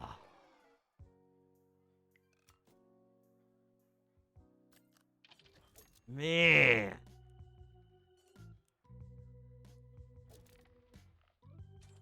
One final run. Black Box is caught up in it. All right. This one I'm going to call the Whirling Dervish. It's going to be Rusty Daggerford, Poisonous Bladia, and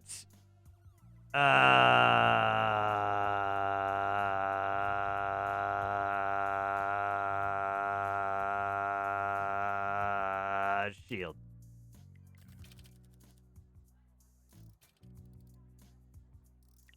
Oh, we don't need money. We'll make all of our money by killing eggs.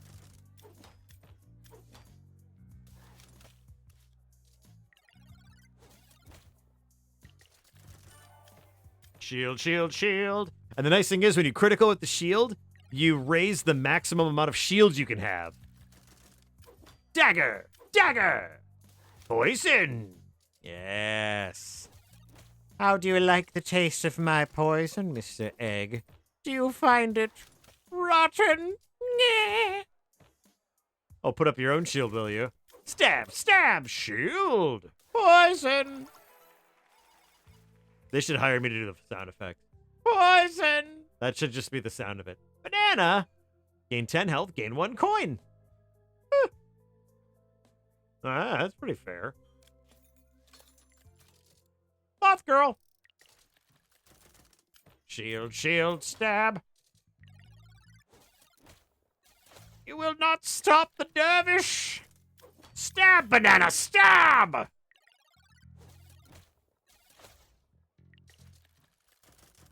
Stab, stab, banana! Poison! Ow. Ah! Banana shield stab! Poison. And stab, banana shield! Stab, banana shield is my new D&D character. Oh, they're a critical hit. Yes, yes, yes. Yummy, yummy, yummy. 20 gold. Let's see. This will upgrade 50% health gain. So we'll have, like, what, 15 health? Pretty nice. Let's see here. This raises 20% bonus on magical damage, always active. Pretty nice. Bible gives us all kinds of magical damage. I like that. Bounty contract, gain 1 coin for every 20 damage dealt in a single attack. Max 2 coins. Let's see. Gouda. I like the healing as well as the money.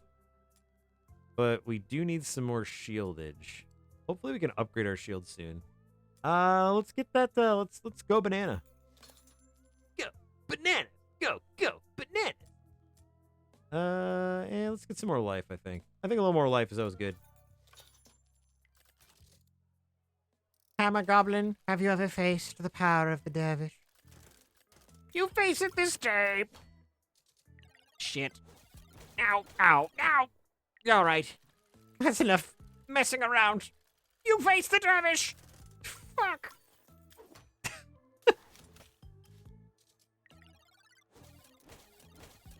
Behold, the fury of the desert winds. There we are. That's a little better. Not great. Could be better. Ow, ow, ow. Have you ever felt the sting of the sandstorm? Ah, that's right. It's poison. Oh, shit. Oh, we're almost dead. Oh, that's not enough to kill him. Fuck. Oh, no. Oh, no. The Hammer Goblin claims the dervish. So sad. Look at this. Look at this setup we have here. This looks like a nice summer evening out on the veranda. See some matches here. A lighter. No, that's a knife. That's actually quite the knife, actually. It's kind of like either a bayonet or a trench knife. Got a cigarette going here. Got a whiskey with an orange slice. Looks like a pretty nice evening with this extremely advanced table game going on here. And whoever's on the rock organ tonight is really just playing it slow and low.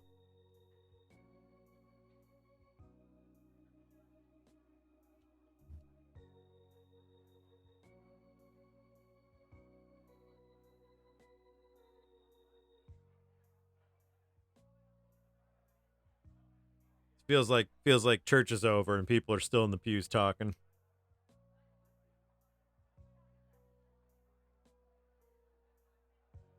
You know, while you're sitting there in the pews with your whiskey and your dice and your cards. That's church I'd go to. That'd be fun. Well, slots and daggers. That was a fun 3 runs. Welcome to the Church of Vice. All right, slots and daggers. You may have beaten me this time, but we'll win one of these days, and you'll come crawling back. You'll say, "Oh, wasn't I a fun game?" And I'll look down upon you with contempt, and I'll say, "No." I'll be lying because you were actually. And let's move on. Let's move back to a great game. A great game that I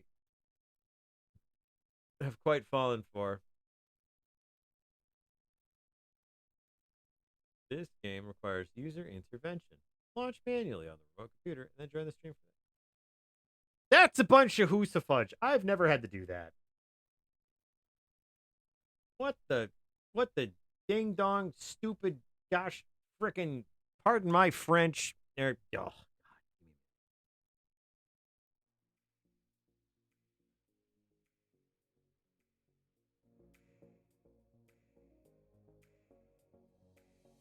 Oh, Wrath of the Righteous is pretty sweet. All right, give me a sec.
No. Enough of that. Enough of that. Enough of that.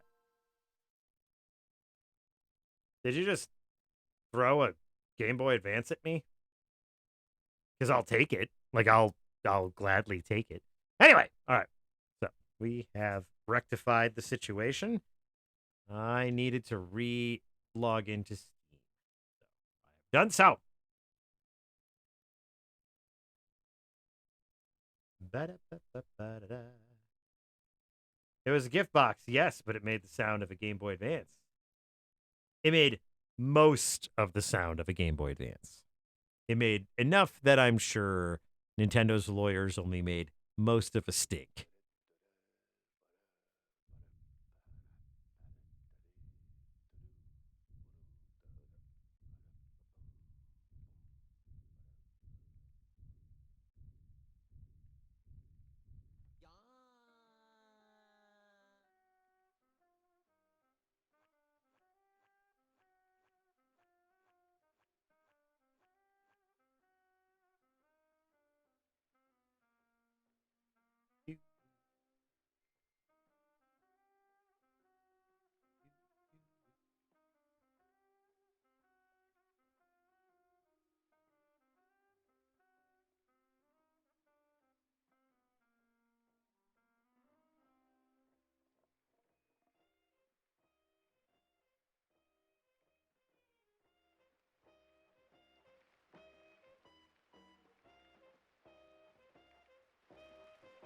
Okay.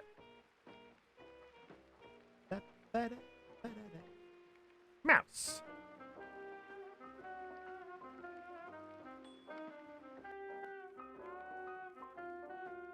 Stupid game has no right being as good as it is.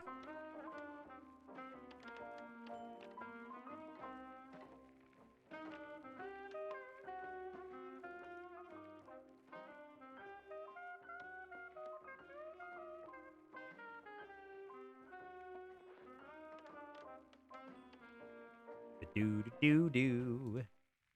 Yep.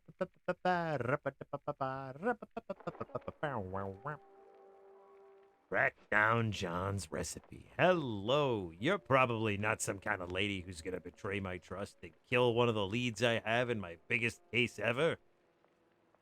Ah, hate to see you go. Love to see you clip through a wall. Boo the mouse date, I guess. Boo the mouse date indeed.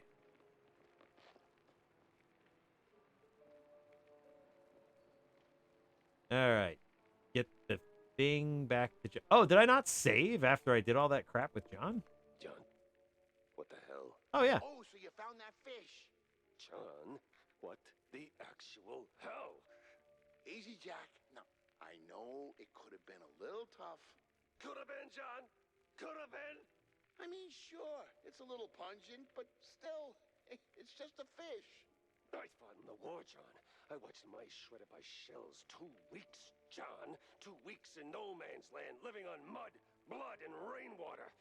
They gassed us, John. Heavy clouds lingering over the trenches, and that sound.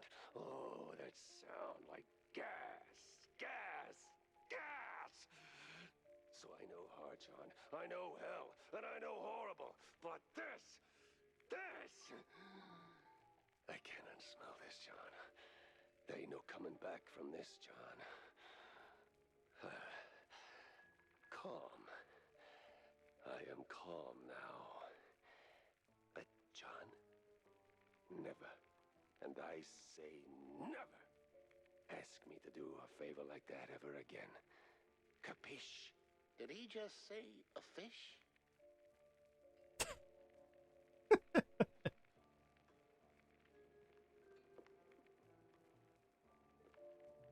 Here are your, cheese sticks. They smell a little funny, don't they? Oh, you know, they're from abroad. They've got this herb mix, you know, sharpens the aftertaste. Takes a bit of connoisseurship to appreciate it, but it really pleases the palate. You know, funny, I never took you for a cheesehead. Well, because I'm not. I just need something to calm my nerves from time to time. It helps me with my speeches. Yeah, sure it does. Jack, I'm no saint. You of all people should know. But if someone tries to sell you that they are, don't trust them. Yeah, right.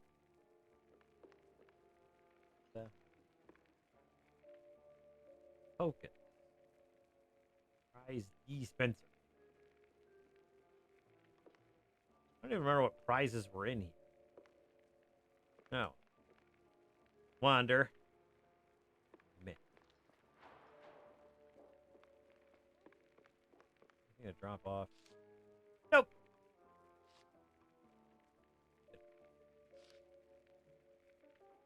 Oh. Gotcha. All right. Perfect bog fondue. And show some culture, Jack. I think I nabbed a couple of blueprints while I was. Did I get anything? I literally have a couple. The loose cannon can get an upgrade, and so can the barn. Why not? Give one to the debarnisher. And the debarnisher gets a bigger nozzle. Hooray! Everyone likes having a bigger nozzle. Everyone. All right. You're so cute. Yep. Of all the streets in all the dingy alleys in all the world, she had to walk past me in this.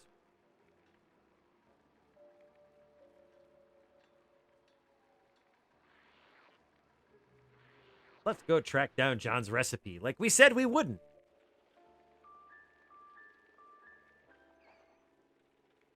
Let's see. The far wetland. Meow.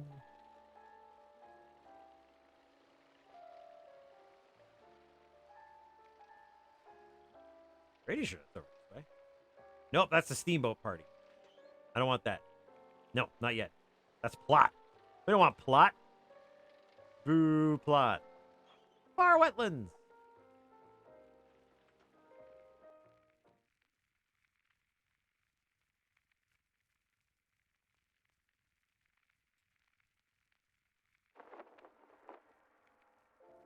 All right. So, we really going through with this? Well, the boss said so, so we do it. These cheese-leggers have outlived their Usefulness? Yep. So we plant a few bombs, watch the canisters go boom like sky high, then we're out of here. A policeman. Shoot.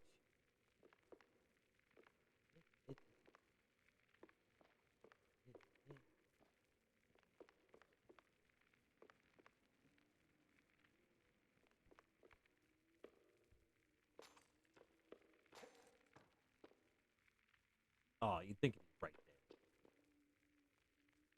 Come on. Where's your recipe? Arr.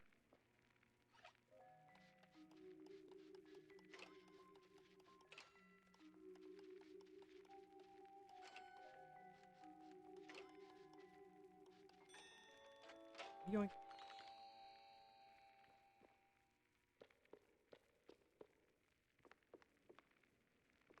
Nice too that we can get a little extra money. That's a lot of cheese and sausage. For as much as mice poop, I wouldn't think they'd be pooping as much if they were eating this much cheese. Nothing. Nothing.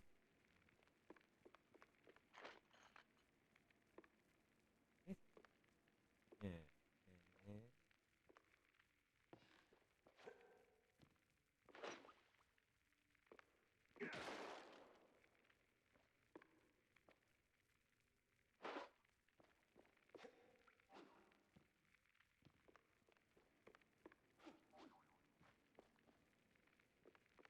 All I want is a terrible recipe for fondue. All I want, guys. Ah, God damn it. Uh-oh, there's a jazz band down here. They are commonly found in rotten old basements.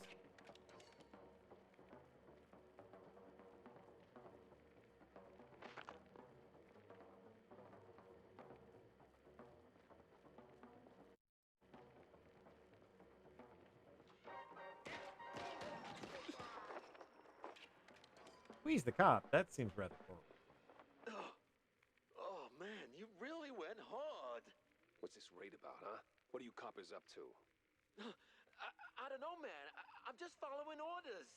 Really? I'm sure you can do better than that. The boss said, plant a few bombs, watch the canisters go boom, like sky high. He said we gotta clear out the swamps. Rid 'em of those cheese-legging scum. They're no good no more. Outlived their useful. All right, enough. I get the picture. Now I gotta find the cheese-legger's boss. Well, that guy Before the crooked cops get him. died like a frickin' hell baron from Doom. Oh yeah. Okay. So, if I was a... That's the same bird I saw at Waller Bay. I was arrested. Where was I?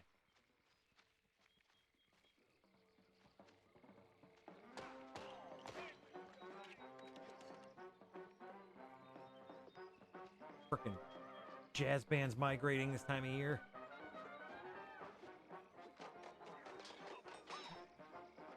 This music's also fun to listen to when you're playing with Roscoe in the yard because he's jumping all over the damn place. Let's switch up to a bigger boomy.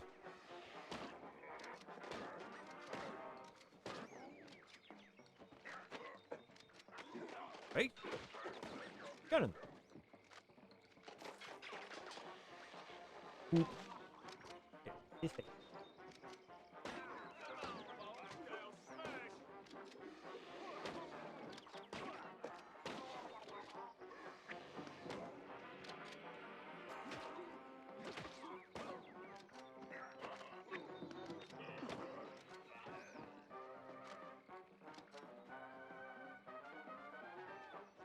Roscoe, Doggo, yeah.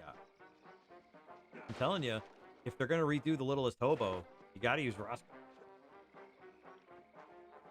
He's qualified to do all the things they do in the intro. He could be a hepalopter pilot. He could be a sniper. He could fly a balloon. He could do all kinds of stuff. Because he's super qualified.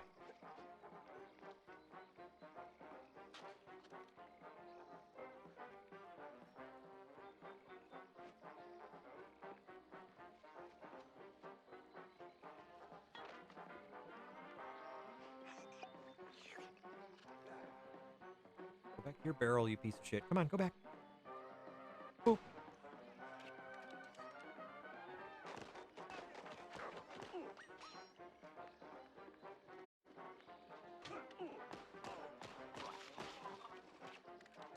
Many. You're getting help. Oh, that's right. You have a secondary.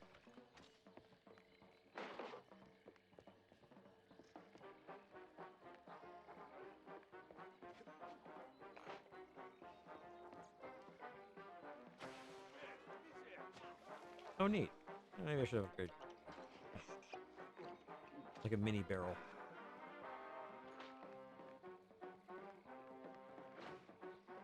Boys! On to defend. Cop speed. Go to Chief Mansion. You know. A clue, a lead, and a good laugh. What more could a mouse detective want? What I want is that dumb recipe so I can leave the level and move on to another level.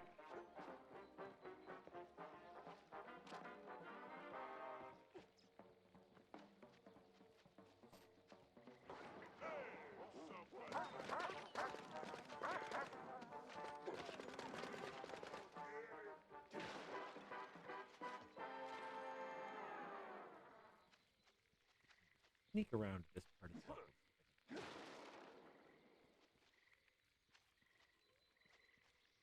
Did the I wonder if the quest log gives us any clue. Perfect bog fondue recipe in the far well. Okay. Nope. Although, is that just telling us where to go? Mine.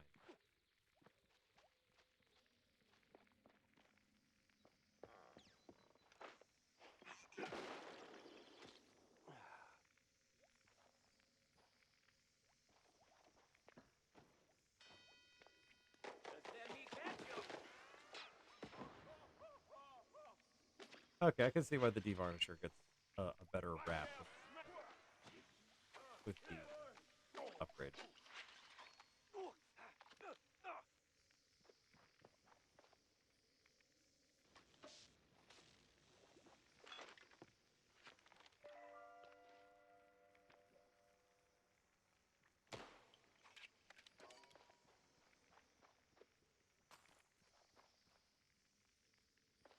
Oh boy, can we get you a treat?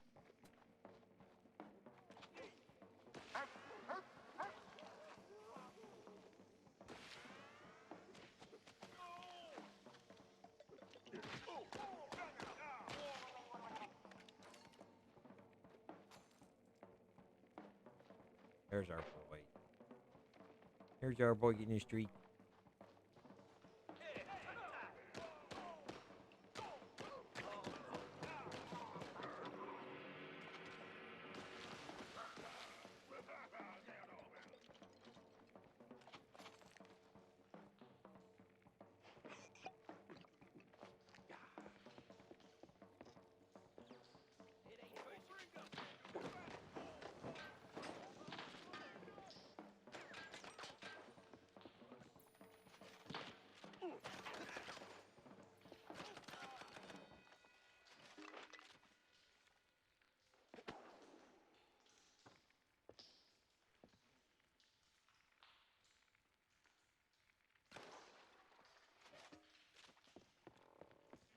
That's fine, that's fine.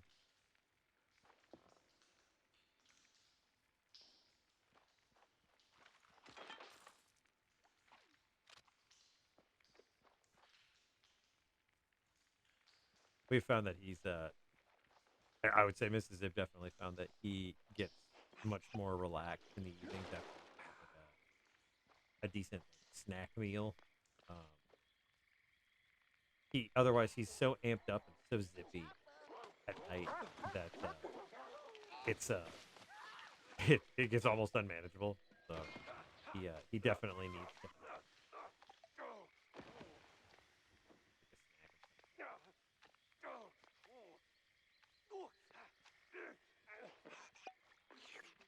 like something actually like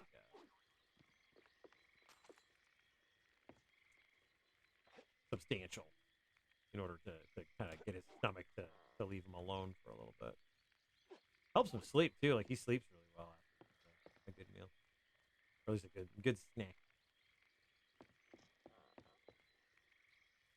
I would imagine this far. Oop. Well, hey there, old timer. What's keeping you busy? Cooking cheese curds for my boys, and that cheese be tasting fine. Gonna kick them hard in PE, and together we will dine. Huh. Say, good fella, does the name Perfect Bog Fondue ring any bells? Well, I ain't heard that name since I was just a boy. And I can bring you up the game so you can spread the joy. Wait. Whoo! But if you want them secrets, you gotta help old me and fetch me my ah, man. And fetch me my list of things. Monty, who be asking for this? Heard of John Brown? He's looking for a recipe. Ooh, Lord. So my boy, Matt John, be keeping this. Ooh, it's hardly a surprise. He was nuts, a lang a mess, and cheese guggling was his vice. You handle the stories, I'll handle the thingies.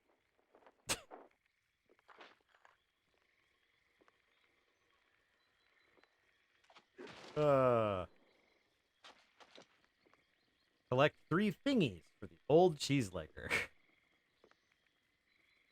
Okay. Well, having some guidance on the thingies would be cool, but that's fine. That's fine. Seems one of the thingies may be here. That old hilltop haunt. Spookier than a tomb and half as inviting. Just need to find a way to sneak inside.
wants me to collect 3 thingies, but it doesn't say what thingies are. I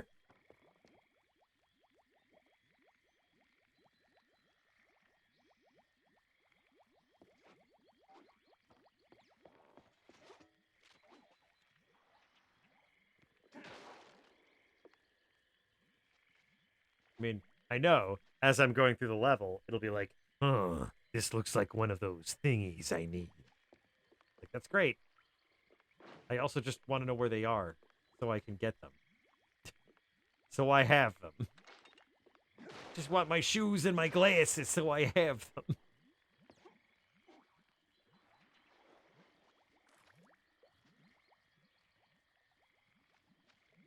And, you know, so I don't miss them. Like, you know, like I do all the damn time.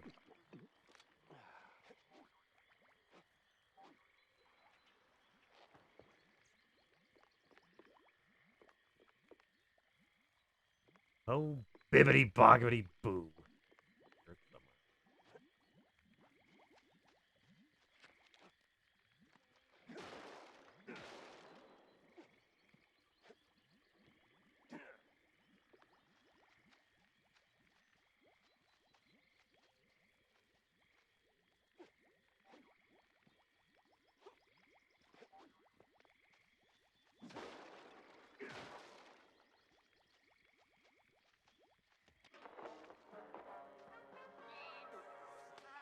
I'm zoning in on ya.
Like, I guess I'll make the executive call and say that there's nothing at the house that I need to get.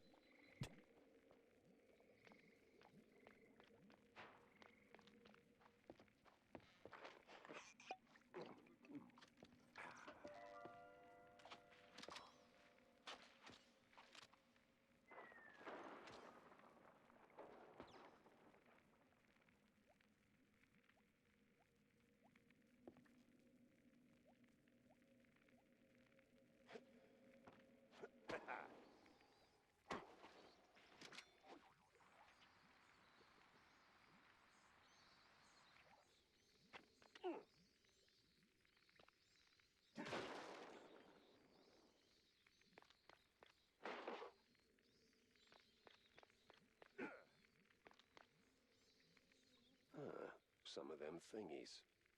Wow. I'll take I called it for 400, please, Alex.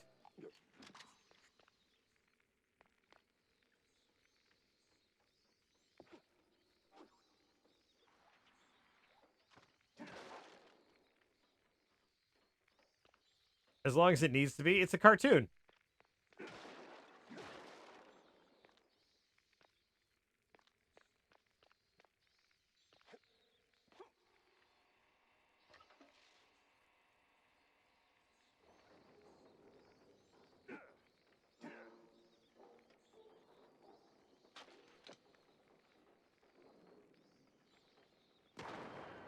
Don't know why I did that.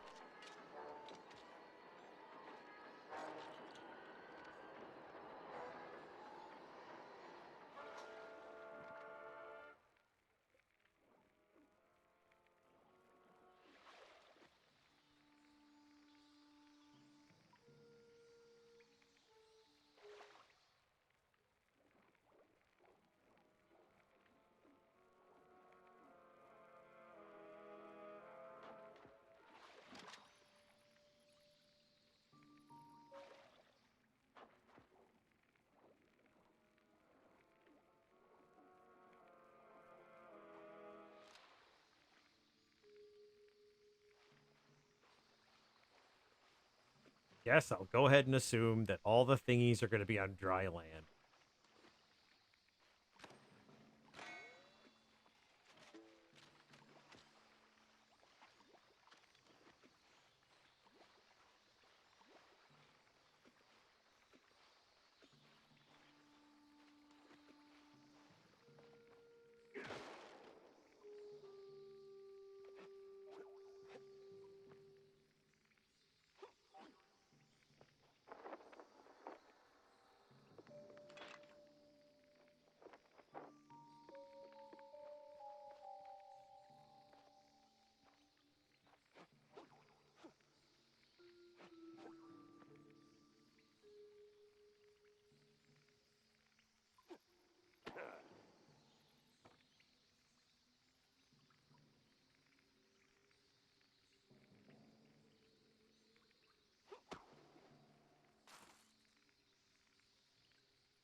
Gotta love these skill books by IKEA.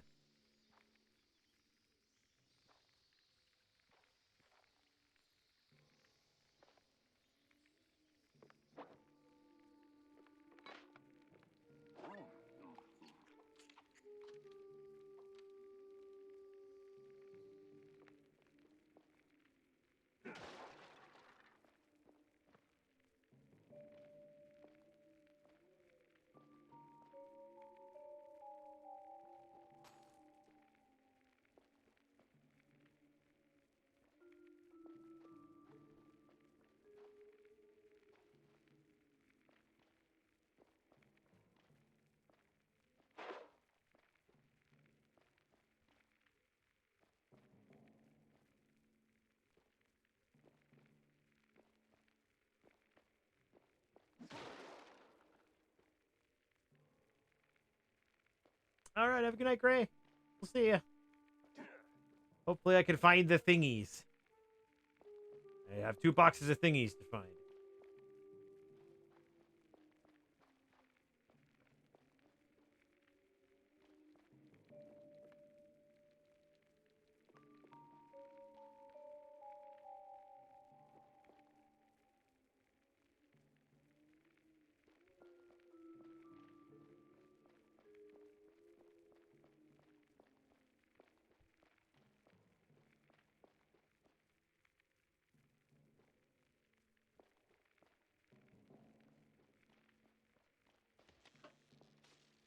The power's back.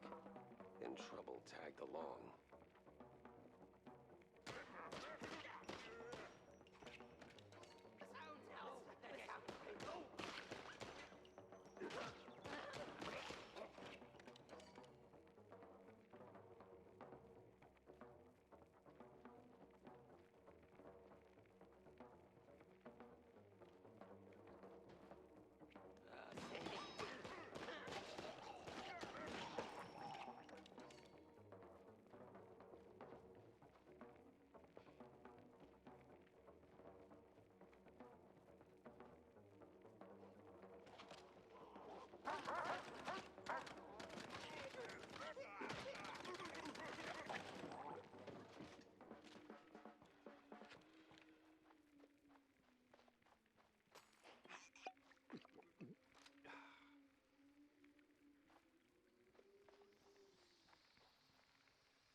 Still looking for thingies.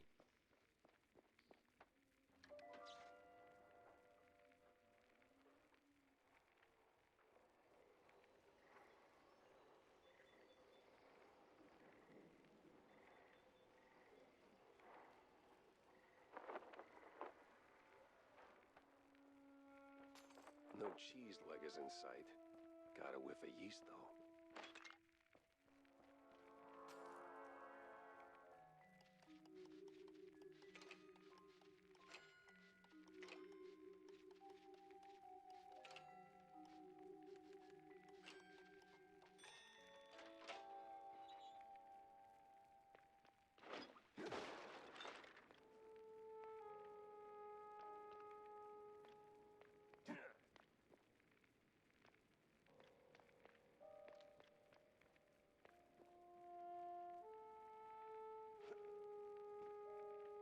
Oh, I was talking to a buddy about this. The boss in here that is on the balcony throwing explosives at you. I guess he was like soft locked into a situation where he just threw an explosive at you and knocked the floor out from under you like every time. It was just crazy. Oh, there's Thingy. Them thingies are coming together. Totally normal wall throw thing. Hear the Moss Man.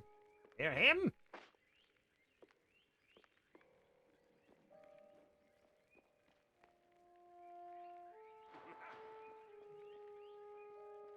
Oh, I need the foyer.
Got an eldritch feeling about this.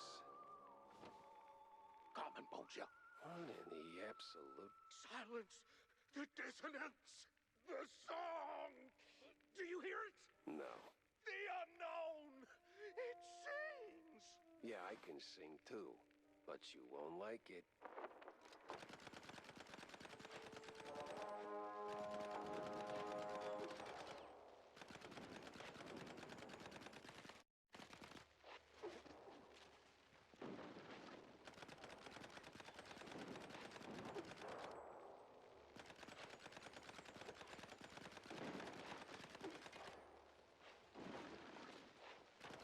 Whoops.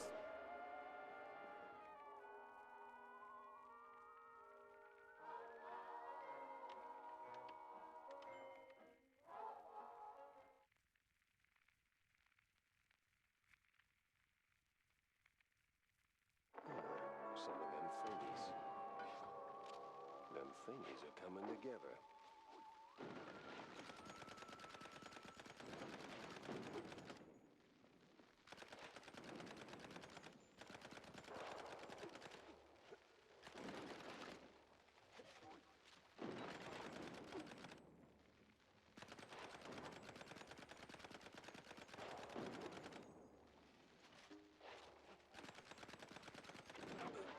Oh, the center can get exploded. That's not cool. I don't like that at all. That's not cool at all. Sir, I have to advise you that what you're doing is not cool.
Get out of the way, Farva.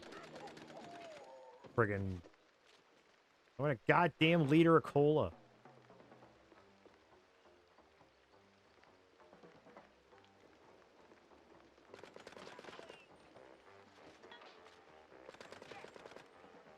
Say-car ramrod. Say-car ramrod.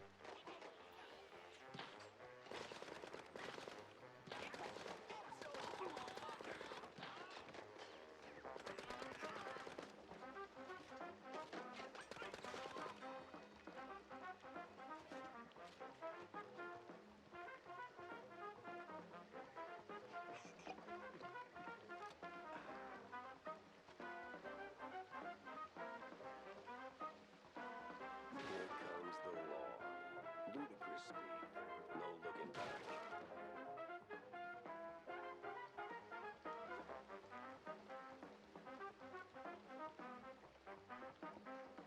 I need another box of thingies. Paradise Moist! One of the Mossberg Herald newspapers, a special that delves deeply into the culture and history of the wetland folk. While the current inhabitants of the wetlands are mice and shrews of questionable upbringing involved in shady dealings, it was once a land where proud mice tried to make their own heaven on earth, despite the stench, the mud, and those damn gators. Oof, racist. They're called amphibious Americans. And they were here first.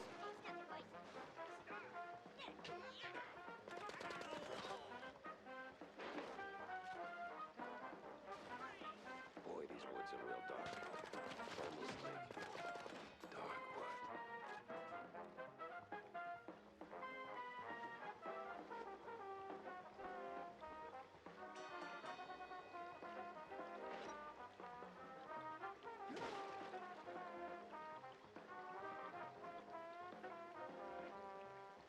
Money boat.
Still funny.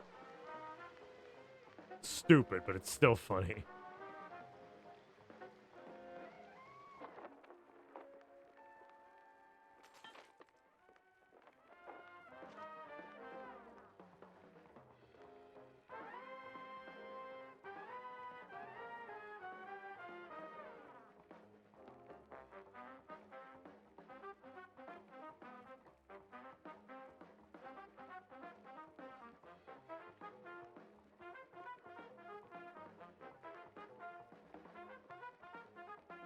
This is some reference to Walt Disney, I'm pretty sure.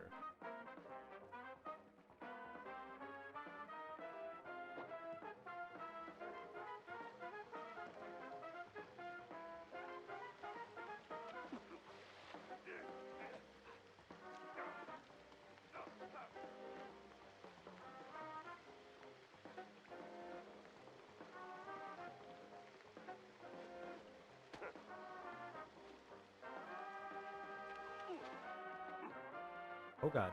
Oh god. Oh god. I'm in the water. In the water. In the water. Antithetical to everything I am. Help, help, help.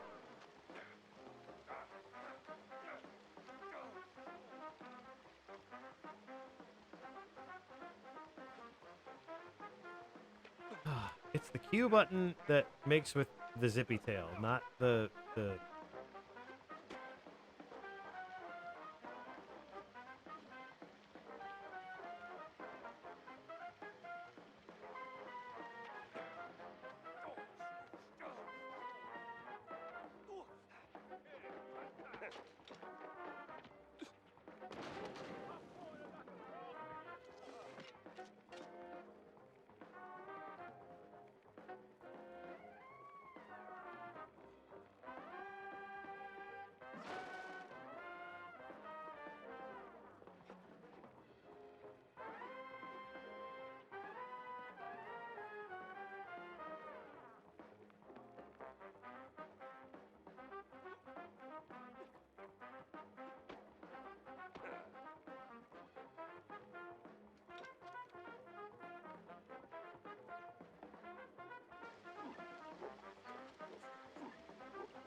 Come on, get out.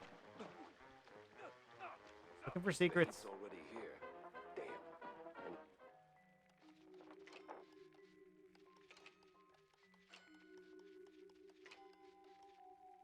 need to find the cheese luggers pronto.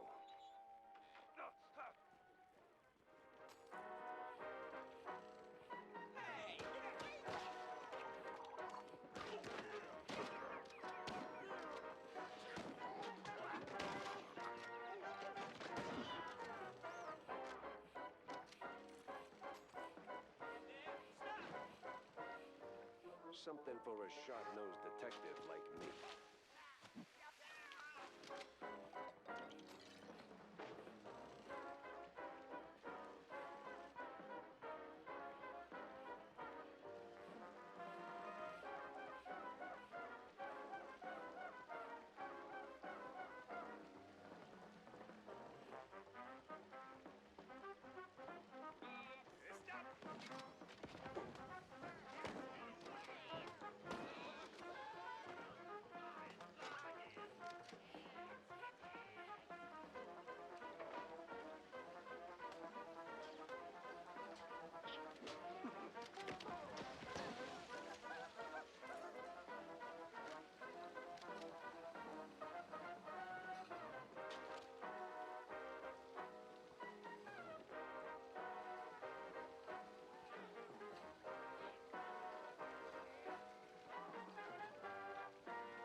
Ooh, baseball card. Yep, like a true cheese legger, just menacingly strumming that guitar.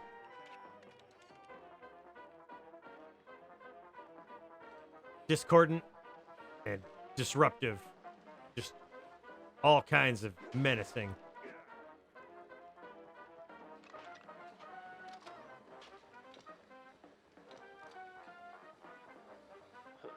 They're still throwing punches, even with the cops sticking to them like fleas on a rat's butt.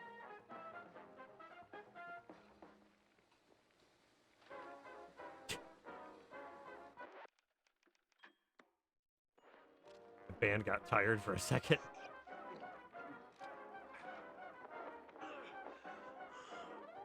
Oh yes, I remember this guy. You the boss here, fella? I was. What?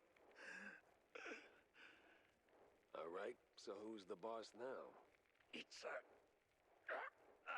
man. This was too beautiful to be real. What do you mean? Them prospects, you know? See, we did our gig. What I redlining coffee. Yeah. Toss them shrews out. Shove 'em. Somewhere out yonder. Then build some nice homes. Shops too for us. Yeah. I even threw in some cash to get the whole enterprise running. All we was after was the fondue business. But man, no. They don't fool us. Lie to us. Je suis un goddamn couillon. Who lied? Talk to me. Them cops. That sleazy is a science ball. Maybe someone else too, eh? Everything was going fine. Route was clean. Straight through the depths. But then they sent them all.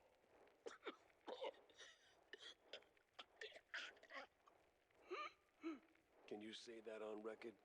Oh. I'm done for, man. But you watch out now. He's coming. Hey, stay with me. Help's on the way. He's crazy. Out of control. Gonna deep fry every leg.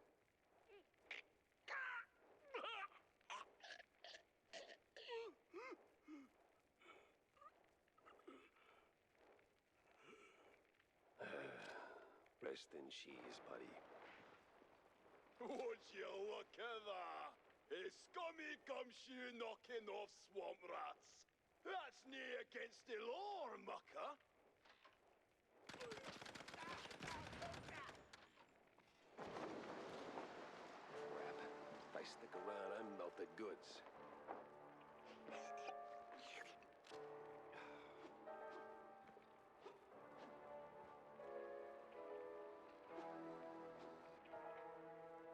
Ow. Of course, I can't go out the way the bad guy went.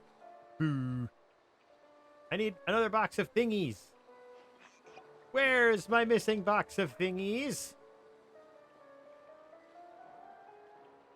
Eh. Do the whole dang level again.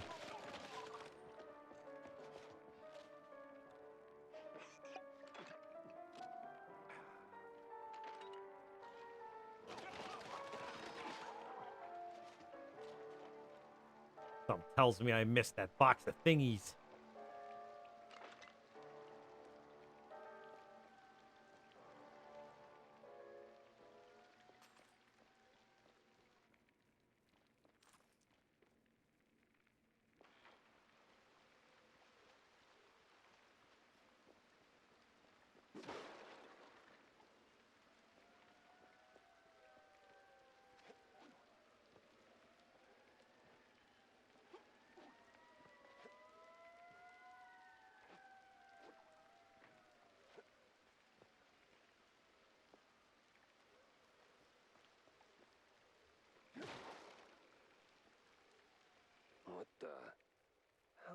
hell'd you get here? Ooh, I've been waiting for your PE and singing to myself. I hope you got them thingies. No, still looking. Well, what's that look, my boy? You got like a misbegotten shrew. Go get them thingies, quicker scram. Pass off with you. Damn it.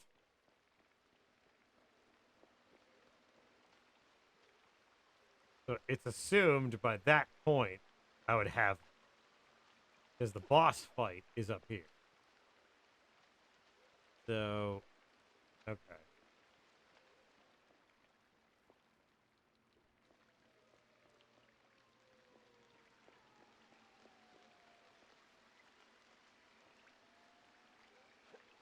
Boss fight there.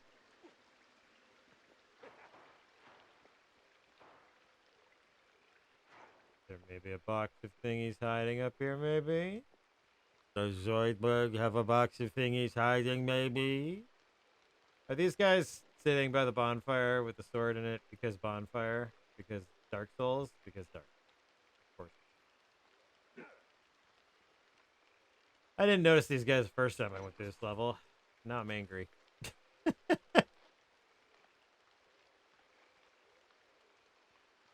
Because maybe Zoidberg could find the thingies, maybe?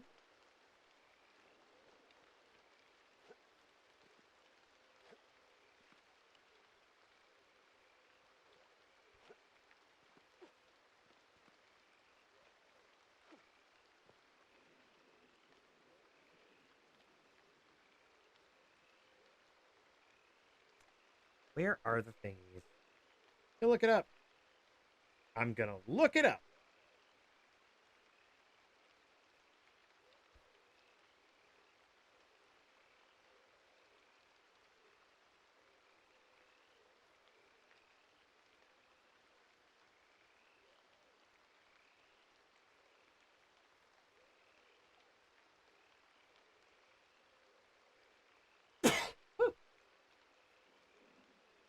First thing, where are the three thingies?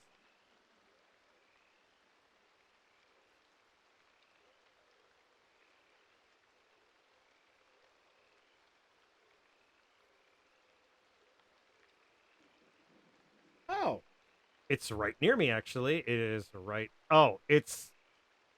I don't know if you look directly to my left. It's right there. All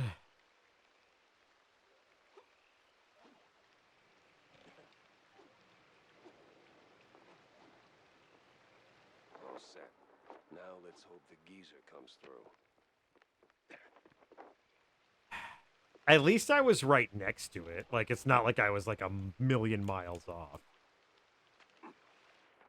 Oh God, don't die before we get back to the guy, please, please, please.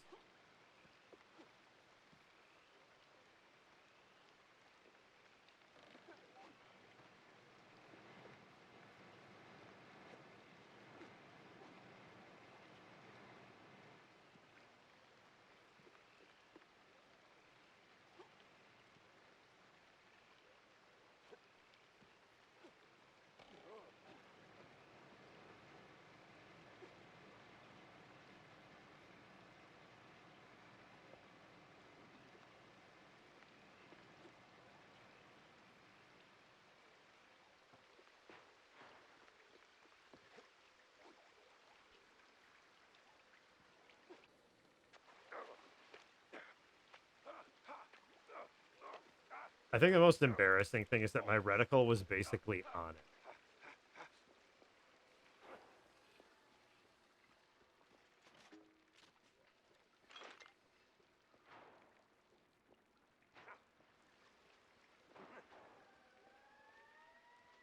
Where you at?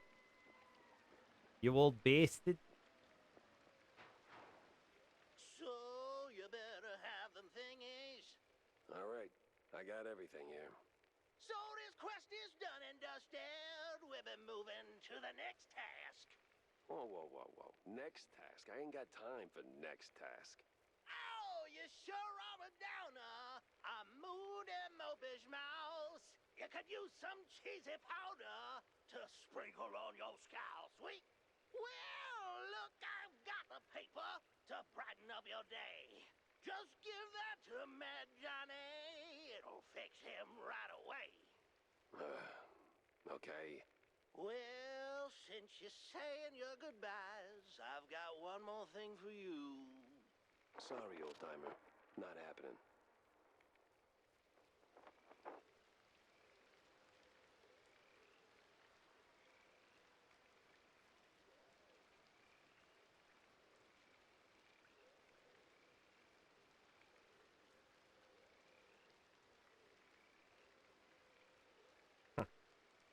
Daniel Ross played that guy's name. He sounded a lot like Sam Riegel for a little bit. Reach the pier and escape.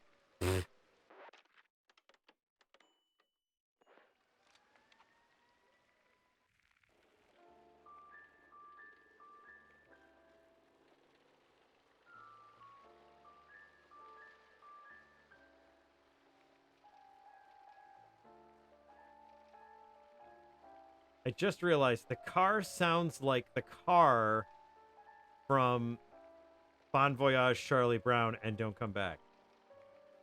Let's see if I can hear the engine.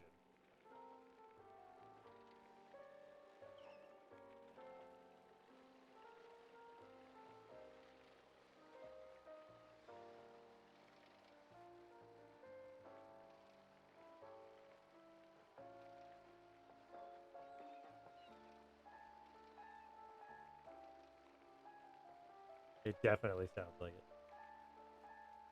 Where's my house? There's my.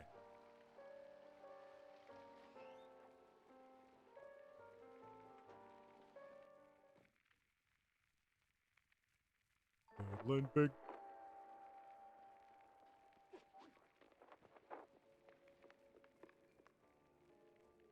You know, Wanda, I have a story for you. Local Mouse does fucking everything for everyone and doesn't get a lick of respect for it. Not even a date. I'm the prettiest girl he's ever seen. Sup, Jack? Any luck finding that recipe I told you about? I did, actually. The wetlands are sprawling, but you wouldn't know it. I ran into an old fart of a cheeselegger who handed it over and mumbled something about a Mad John in passing. Oh, Mad John, you say? Never heard of him. Anyway, thanks for bringing this to me. Now, how about we expand the menu, eh?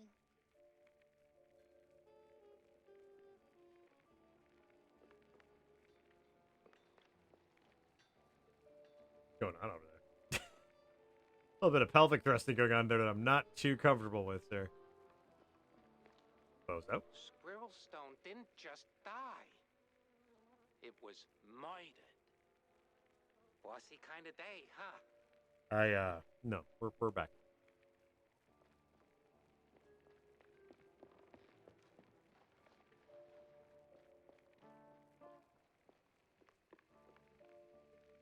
So I'm wondering how we're actually going to fulfill Tammy's request because, like, oh, I had 3. Whoops, I could have upgraded the devarnisher. Oh, hey, a broken reticle. Everyone loves that on their cannon.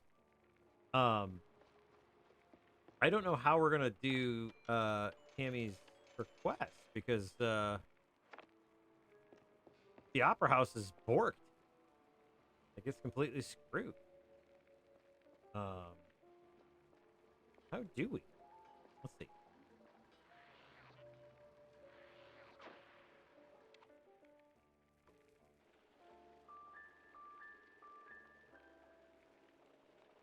Oh, I know I did. I thought I only had 1 left.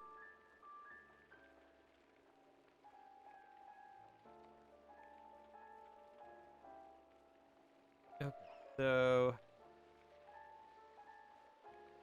yeah, that's the opera house, and it's ruined.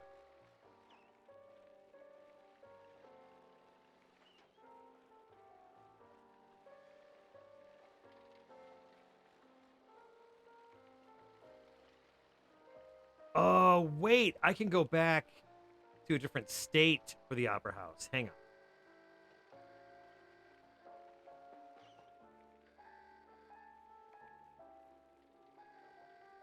Yeah, Mouseburg Opera.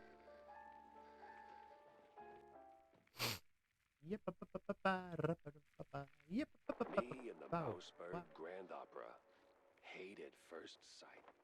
Hey, is Roland working tonight? Roland? Oh, the stage designer. Yeah, he's upstairs, chewing the fat with some extras.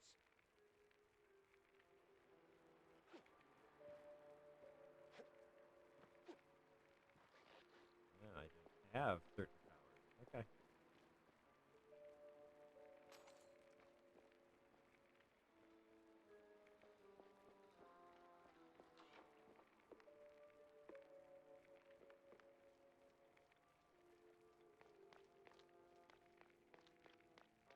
Say, big guy, any way to get upstairs without rubbing shoulders with the crowd?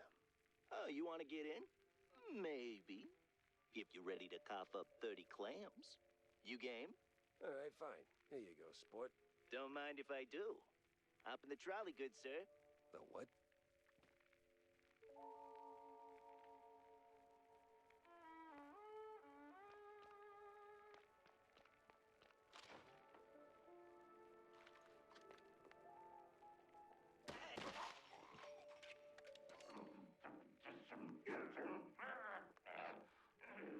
Why is it always locked doors and ominous moaning?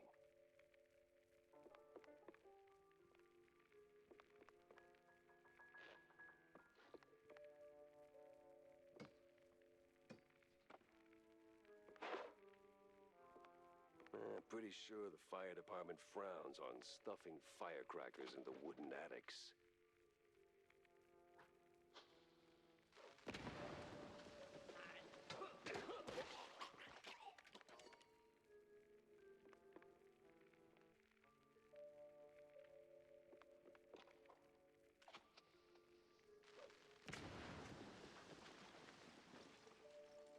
Hey!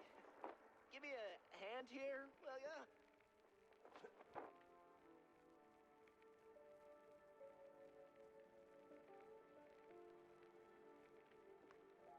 Yeah, damn.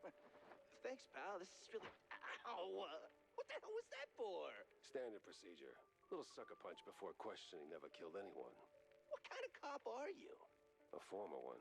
And a curious one. Word is, you're tight with Steve Bandel. I got questions, and you got a favor to repay.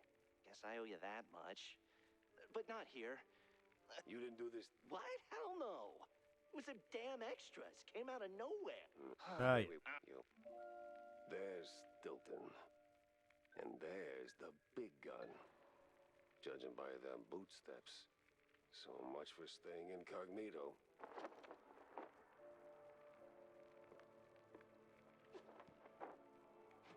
I would admit, pretty good place to get a picture. But I guess not.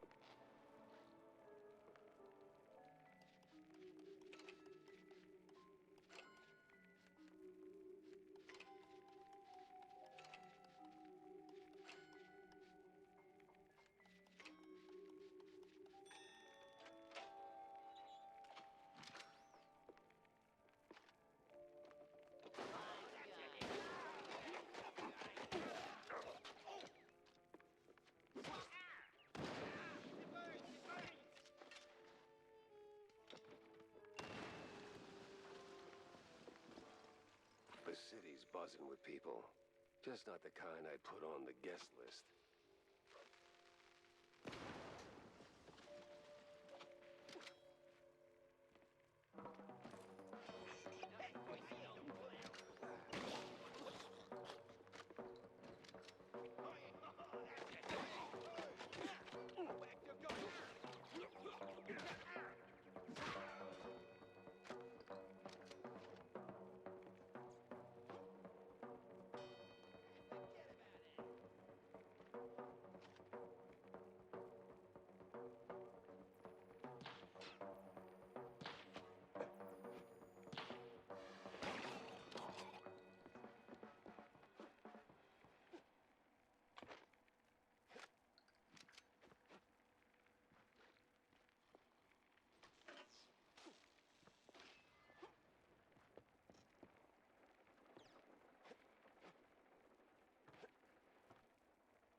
Feeling a little stage fright creeping in.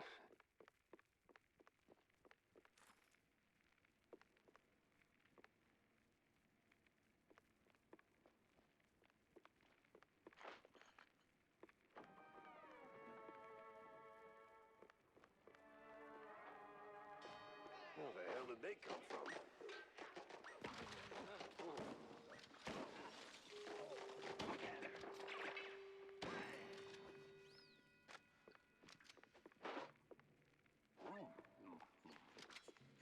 Cheese and crackers. I've never heard him say cheese and crackers before.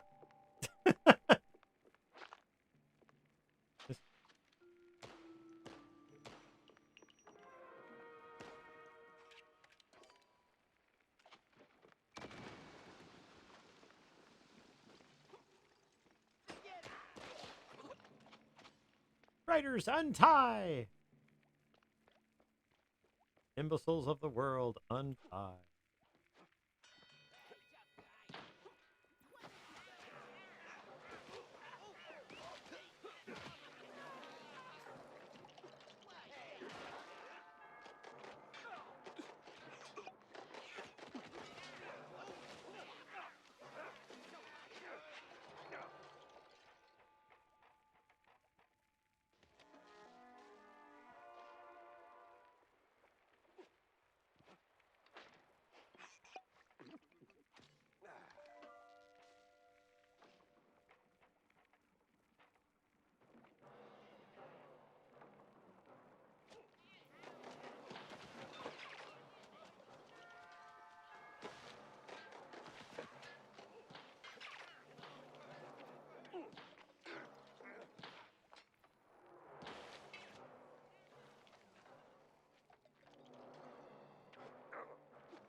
Almost there, Jackie.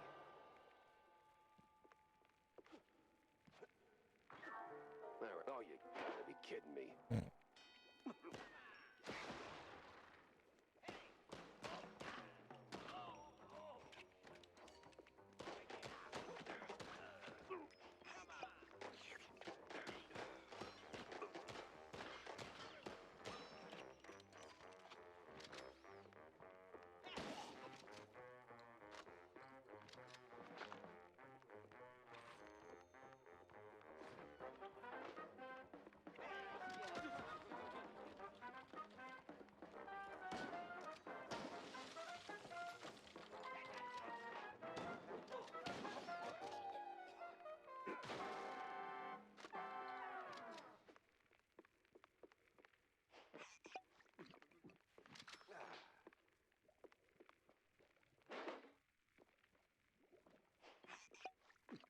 Ah, yes.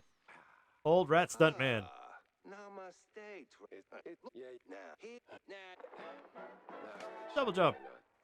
Certainly trusted worse advice.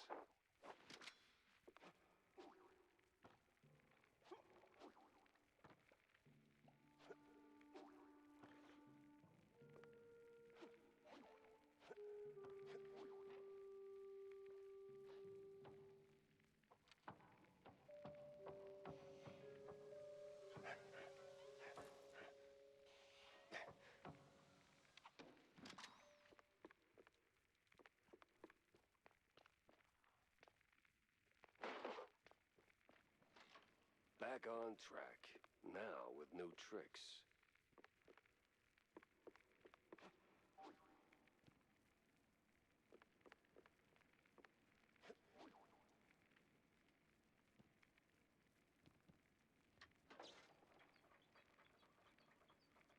Jack Pepper saves the day and somehow starts an actor's strike.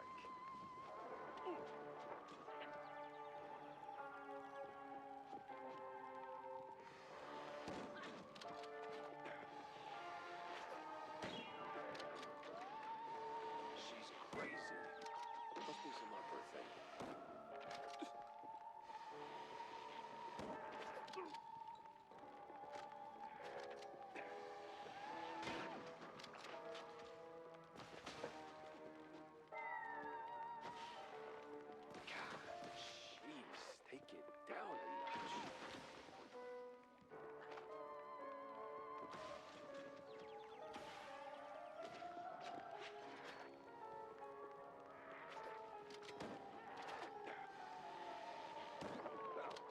still did get blown to Kingdom Come.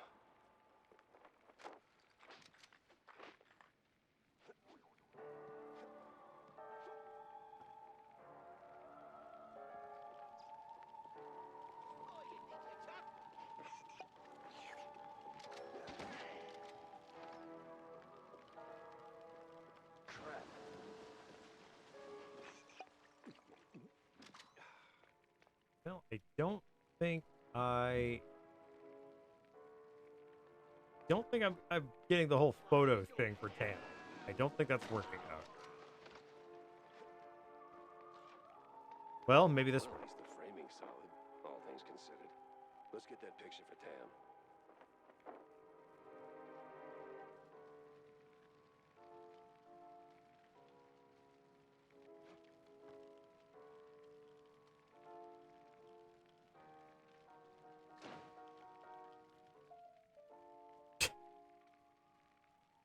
Well, hope she likes it. She won't. Really shitty, Jack. Hot, hot, hot, hot, hot. Oh.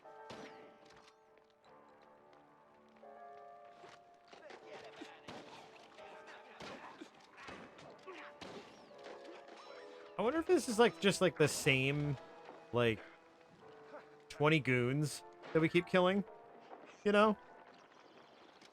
Is this like Tom and Jerry where they just keep coming back after every time the camera iris is out?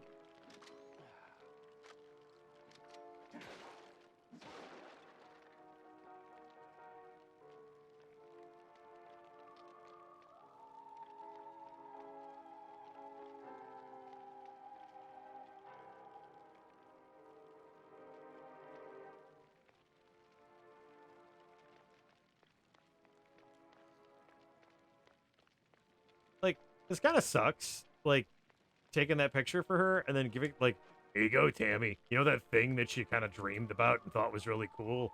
Well, I burned it down. So, yeah, that was me. Uncle Jack. So, all right. See you later. Almost there.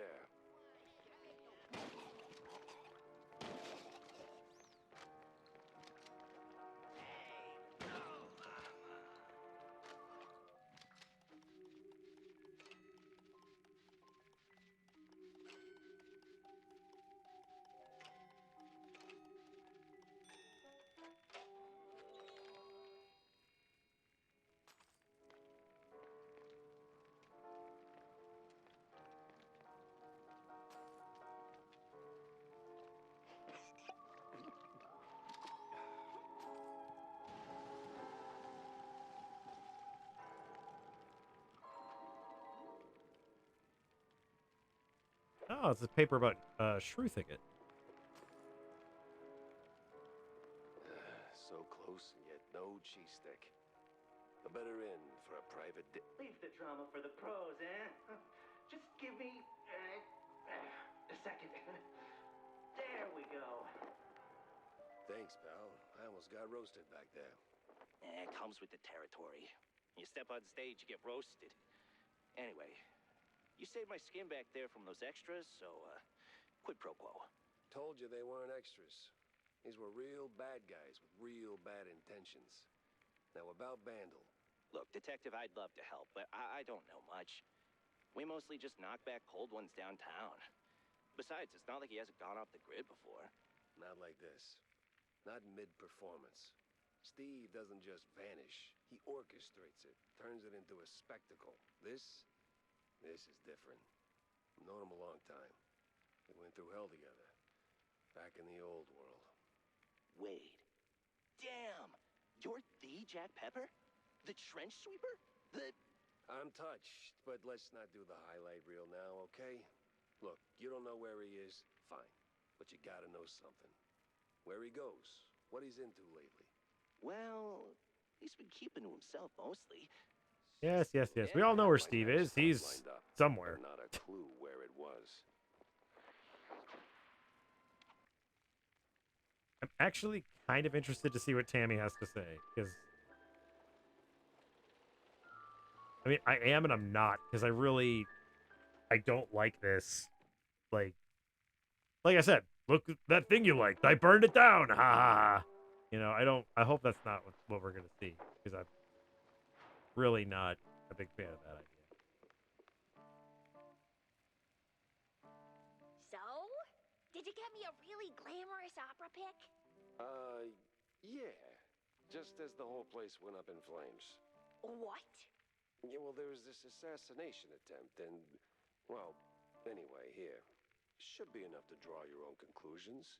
Huh? It looks, What?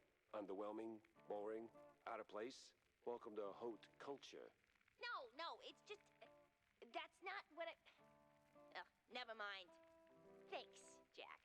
You're, as always, the best. Yeah, well, always happy to disappoint, kiddo. That sucks. I didn't like that at all. So, what are you gonna do next? Tough call, but I gotta go scratch the underbelly. Yeah, I've heard the older it gets, the more rubbing it needs. What? No, Tammy, I meant the city subway. The rotten underbelly, the big stink? Oh, gotcha. Well, watch yourself. Back in the day, the subway was an old cheese-leg smuggling route. But word on the street is they're still running the shady enterprise through the tunnels. But hey, if you're gonna go down there... Yes? Well, see, they used to have these black market workshops all over the place. Mostly full of junk I don't give a rat's tail about. But back when I, worked in the area, I came across plans for some seriously fancy stuff. Mostly guides to fixing rides and tuning engines, that kind of thing. Jack, I'd be really, really grateful if you find... Say no more, kiddo. I'll keep an eye out for the plans. Thanks, Jack. You're the bestest. See, now we gotta do this, because, like, that was crap. Any grand plans, Jack? I don't know. My brain's running on fumes. If this keeps up, I might just check myself into the loony bin. Oh, good. What? What? I ain't crazy, you know. Oh, I know, Jack, I know. It's just that,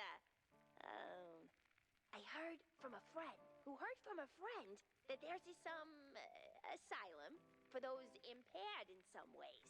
And apparently, a lot of celebs throw their wildest parties there, you know, like some real freak-offs.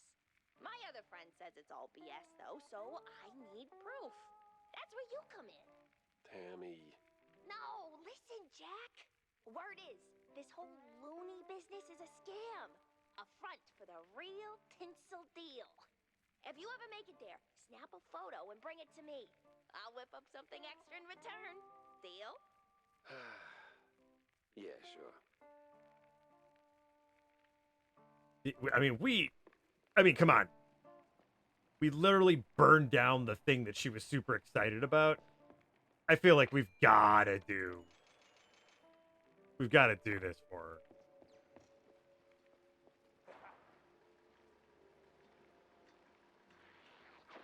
Like, noir or not, that was like super shitty. Asylum, because I think she said she could whip something up, which, I mean, that's cool. We could get something out of it. That'd be kind of neat. Asylum was down. I keep going to Fart Harbor. That's the boat. I don't want to go to the boat. I want to go to the asylum. I'm crazy. I need so much shock therapy. I think I'm a kazoo. See?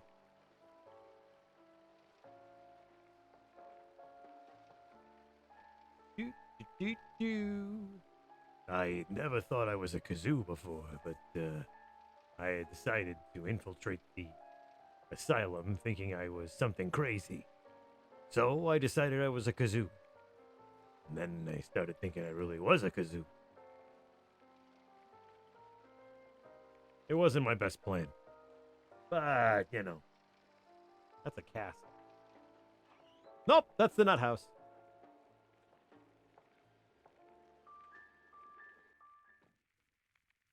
Fingers crossed this card actually works. Here we go. The creepy mile. Behind the nuts. Man. Contact is the answer. Wow. I really should get like an alert for the or a reaction for the channel.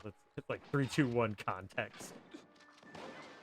Does that read for you guys in Canada? Did you guys in the 80s, did you have a show called 3, 2, 1 Contact? Holy shit, I'm almost dead. Man. Not bad.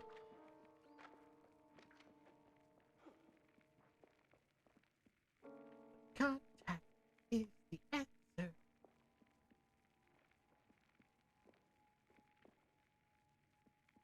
Man, 3, 2, 1 Contact. Awesome. It was like science and learning. It was absolutely a PBS show. It's called 3, 2, 1 Contact.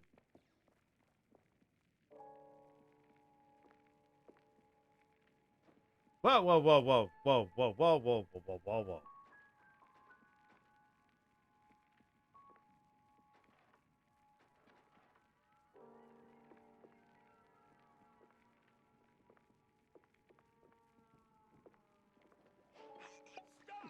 Whoa!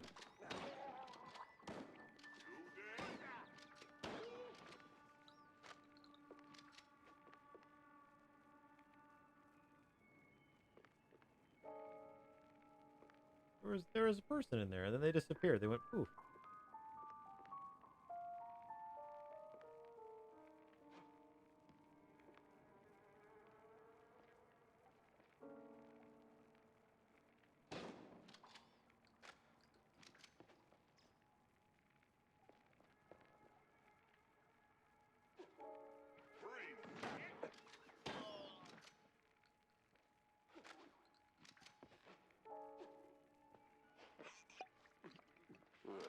That's gotta lead somewhere, right?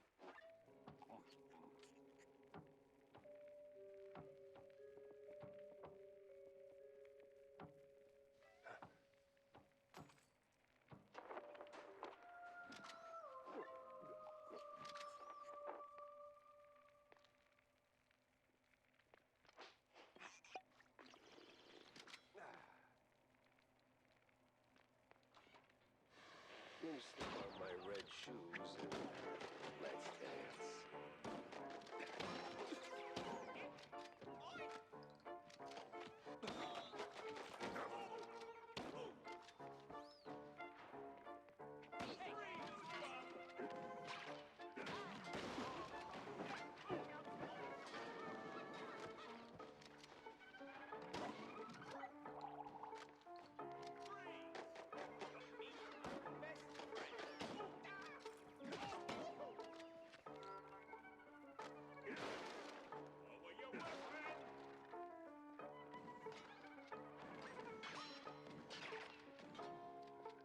The guy sounded way too much like Jeffrey Tambor, the guy from the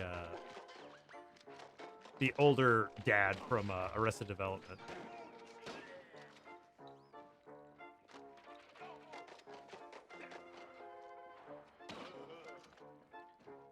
Like, lower your weapon, Michael. Lower your weapon, Michael.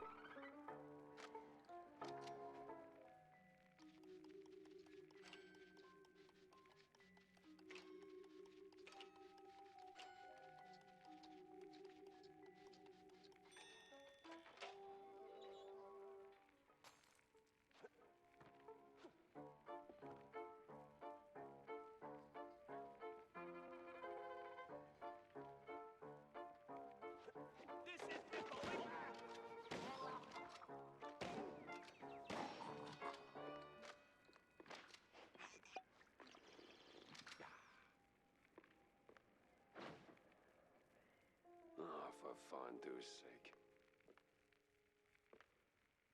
Ba-do-do-do-do.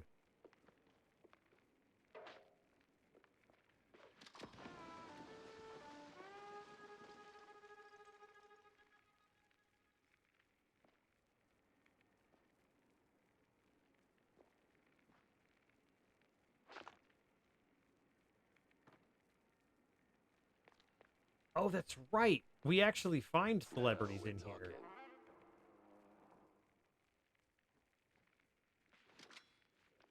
We find some celebrities in because, like, they were treating them badly.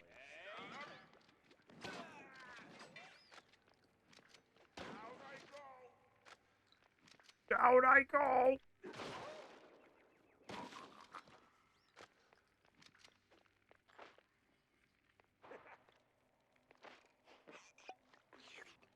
It's a good thing this place is fully stocked with medicinal whiskey.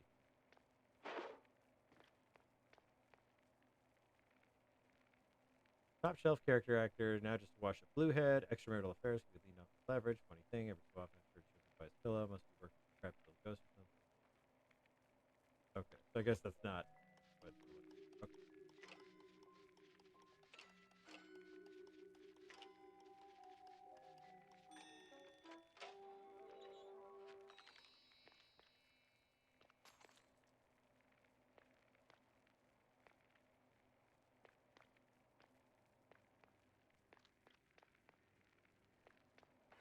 Gonna get gas.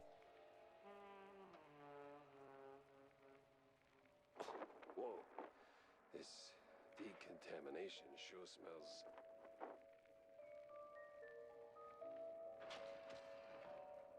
Hey, Millie. Kid, is that you? Millie? What? Daddy, you had too much time. Lay off cheese and bunny. Bye. What the? How the hell did she get there?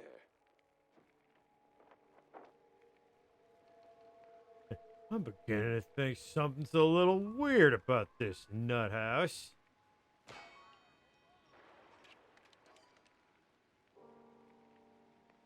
Some funny's going on in this weird little nut house they got going on here.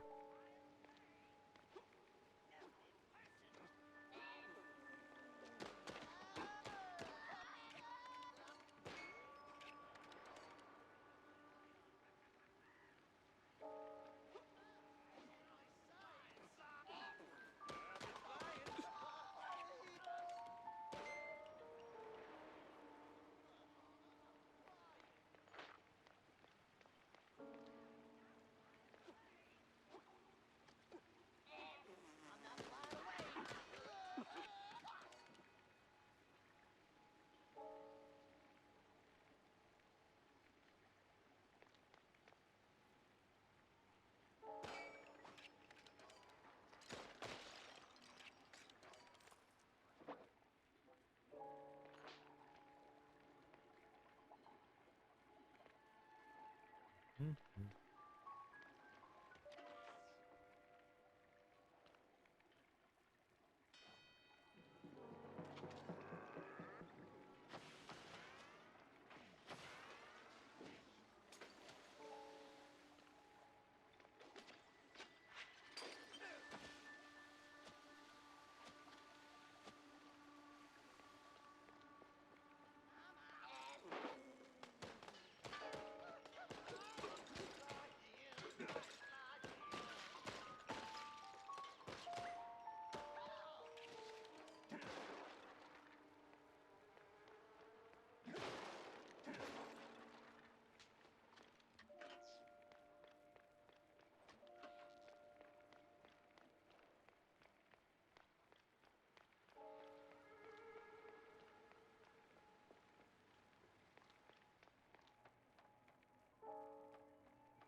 I like how he drops a whole sack of money and then it's like $10. And it's like, okay, cool. It's $10 in pennies. That'll be fun to lug around. Hey, Millie. Hey, wait. Millie, get out of here. There's skeletons. Holy shit. Oh, it's a good thing she got out of here. Oh, man. That's a bone-chilling tale. Did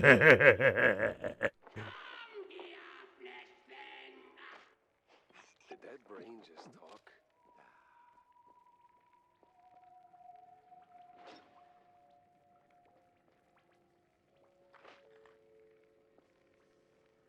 there was that combo was in one of these labs. That number bit from the very beginning of this little area. It's in one of these labs. Oh, where was it?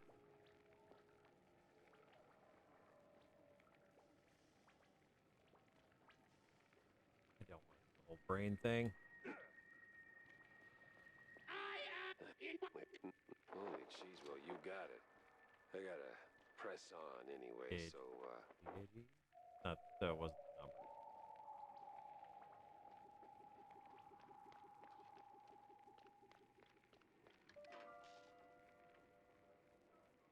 Whoa.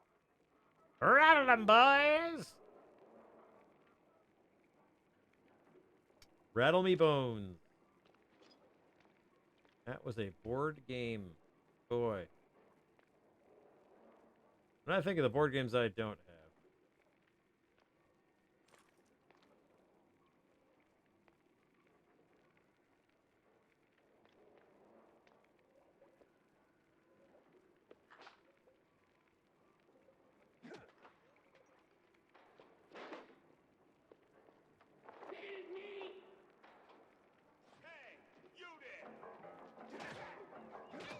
So, am I supposed to get them now, or what?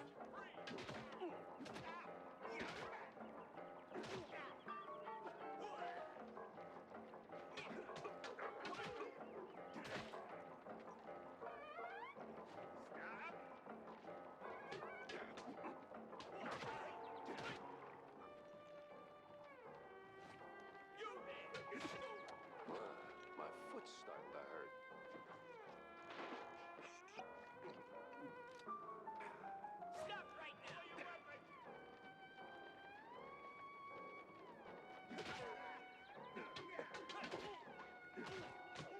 Get to the thing, you dummy.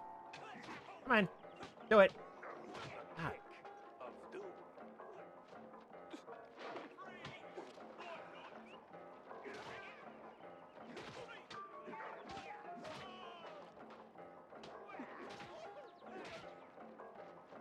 dum-dums can't even die right. Ah! Horseshit.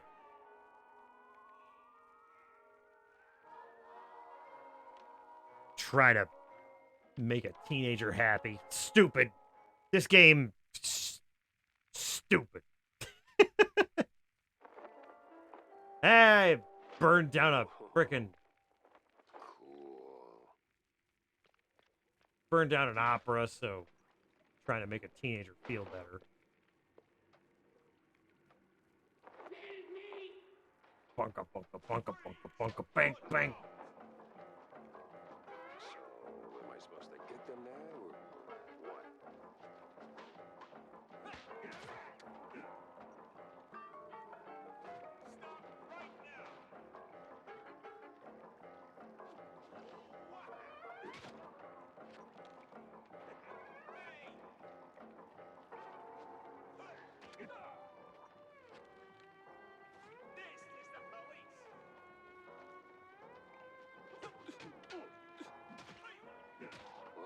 My foot's starting to hurt.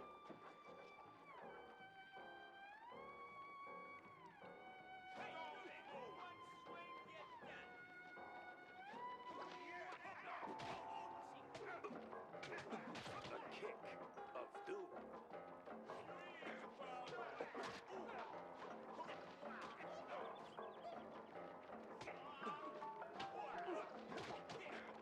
You guys need to chill out.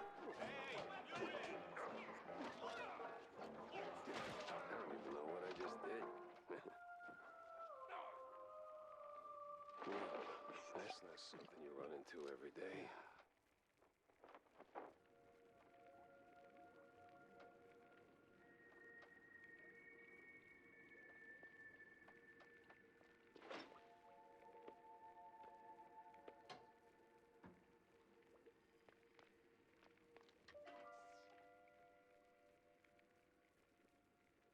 Bottoms up.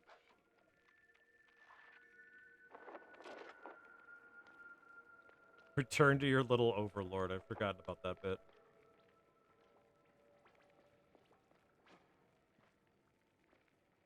My little overlord, as sweet as mine. Oh, great. A talking, burping gun. Exactly what my life was missing.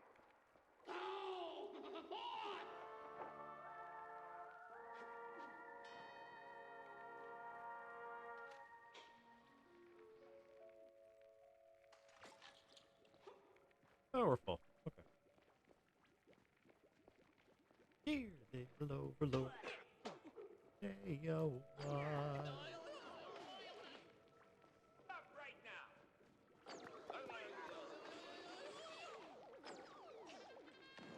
And I will kill these fools with a beam that makes their heads pop. Dear little overlord, I love you. Go sleep then. I shall make sure that Tammy gets her cool, hot celebrity gossip. Millie? No, Jack. what? Uh-huh. What? Oh, here she is. Gotta move fast. This place is giving me the creeps.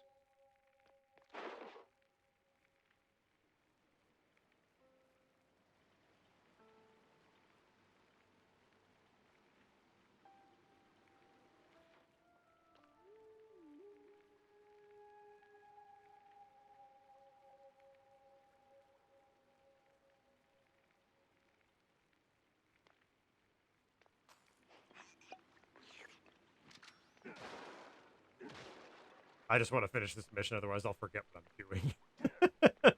But you have a good night. We will catch you next week on Monday. Again, I won't be here on Friday, but I will be here Monday and Wednesday. So everybody have a wonderful week. I will catch you later.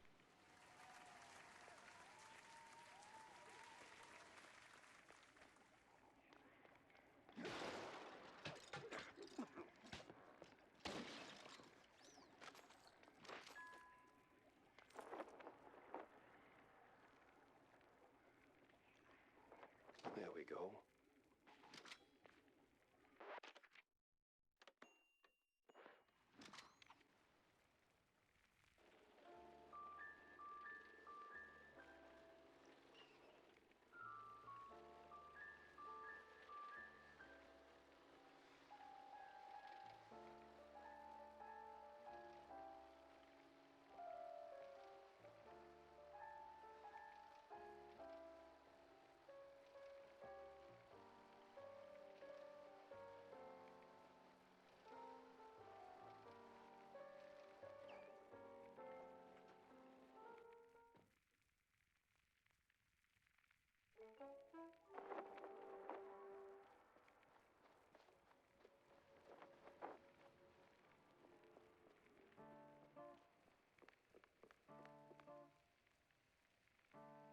Here you go, kiddo. Oh, wow. A picture of a wall. I speak straight to my What? soul. You really do get me, Dad, but not Dad. What? That's the picture you wanted from the nut house. None other than Gloria Swaledale wrapped up in a straitjacket like a good provolone. Jack, there's sweet F.A. here. You sure you know how a camera works? Give me that. Huh. Must have gotten overexposed or something. You sure you shouldn't check back in? Maybe clear out the cobwebs from that belfry of yours. No, they said they were full. You know what? That might be for the best. Seeing you post Nut House kind of killed my interest in crazy celebrities. Hey, catch you later. The hell was that all about? Yeah, I guess that makes sense. Okay, well, I'm done disappointing Tammy for one day, and hopefully I will have plenty of time over the weekend to understand what I'm doing wrong. Thanks everybody who stopped by and who hung out with me today and this week. Have a great weekend, everybody. Hang in there and stay cool. I know it's been pretty crazy weather lately, so yeah, thanks everybody for being here, and we'll catch you later. New comic coming up on Monday, so we'll see you then. Bye, everybody.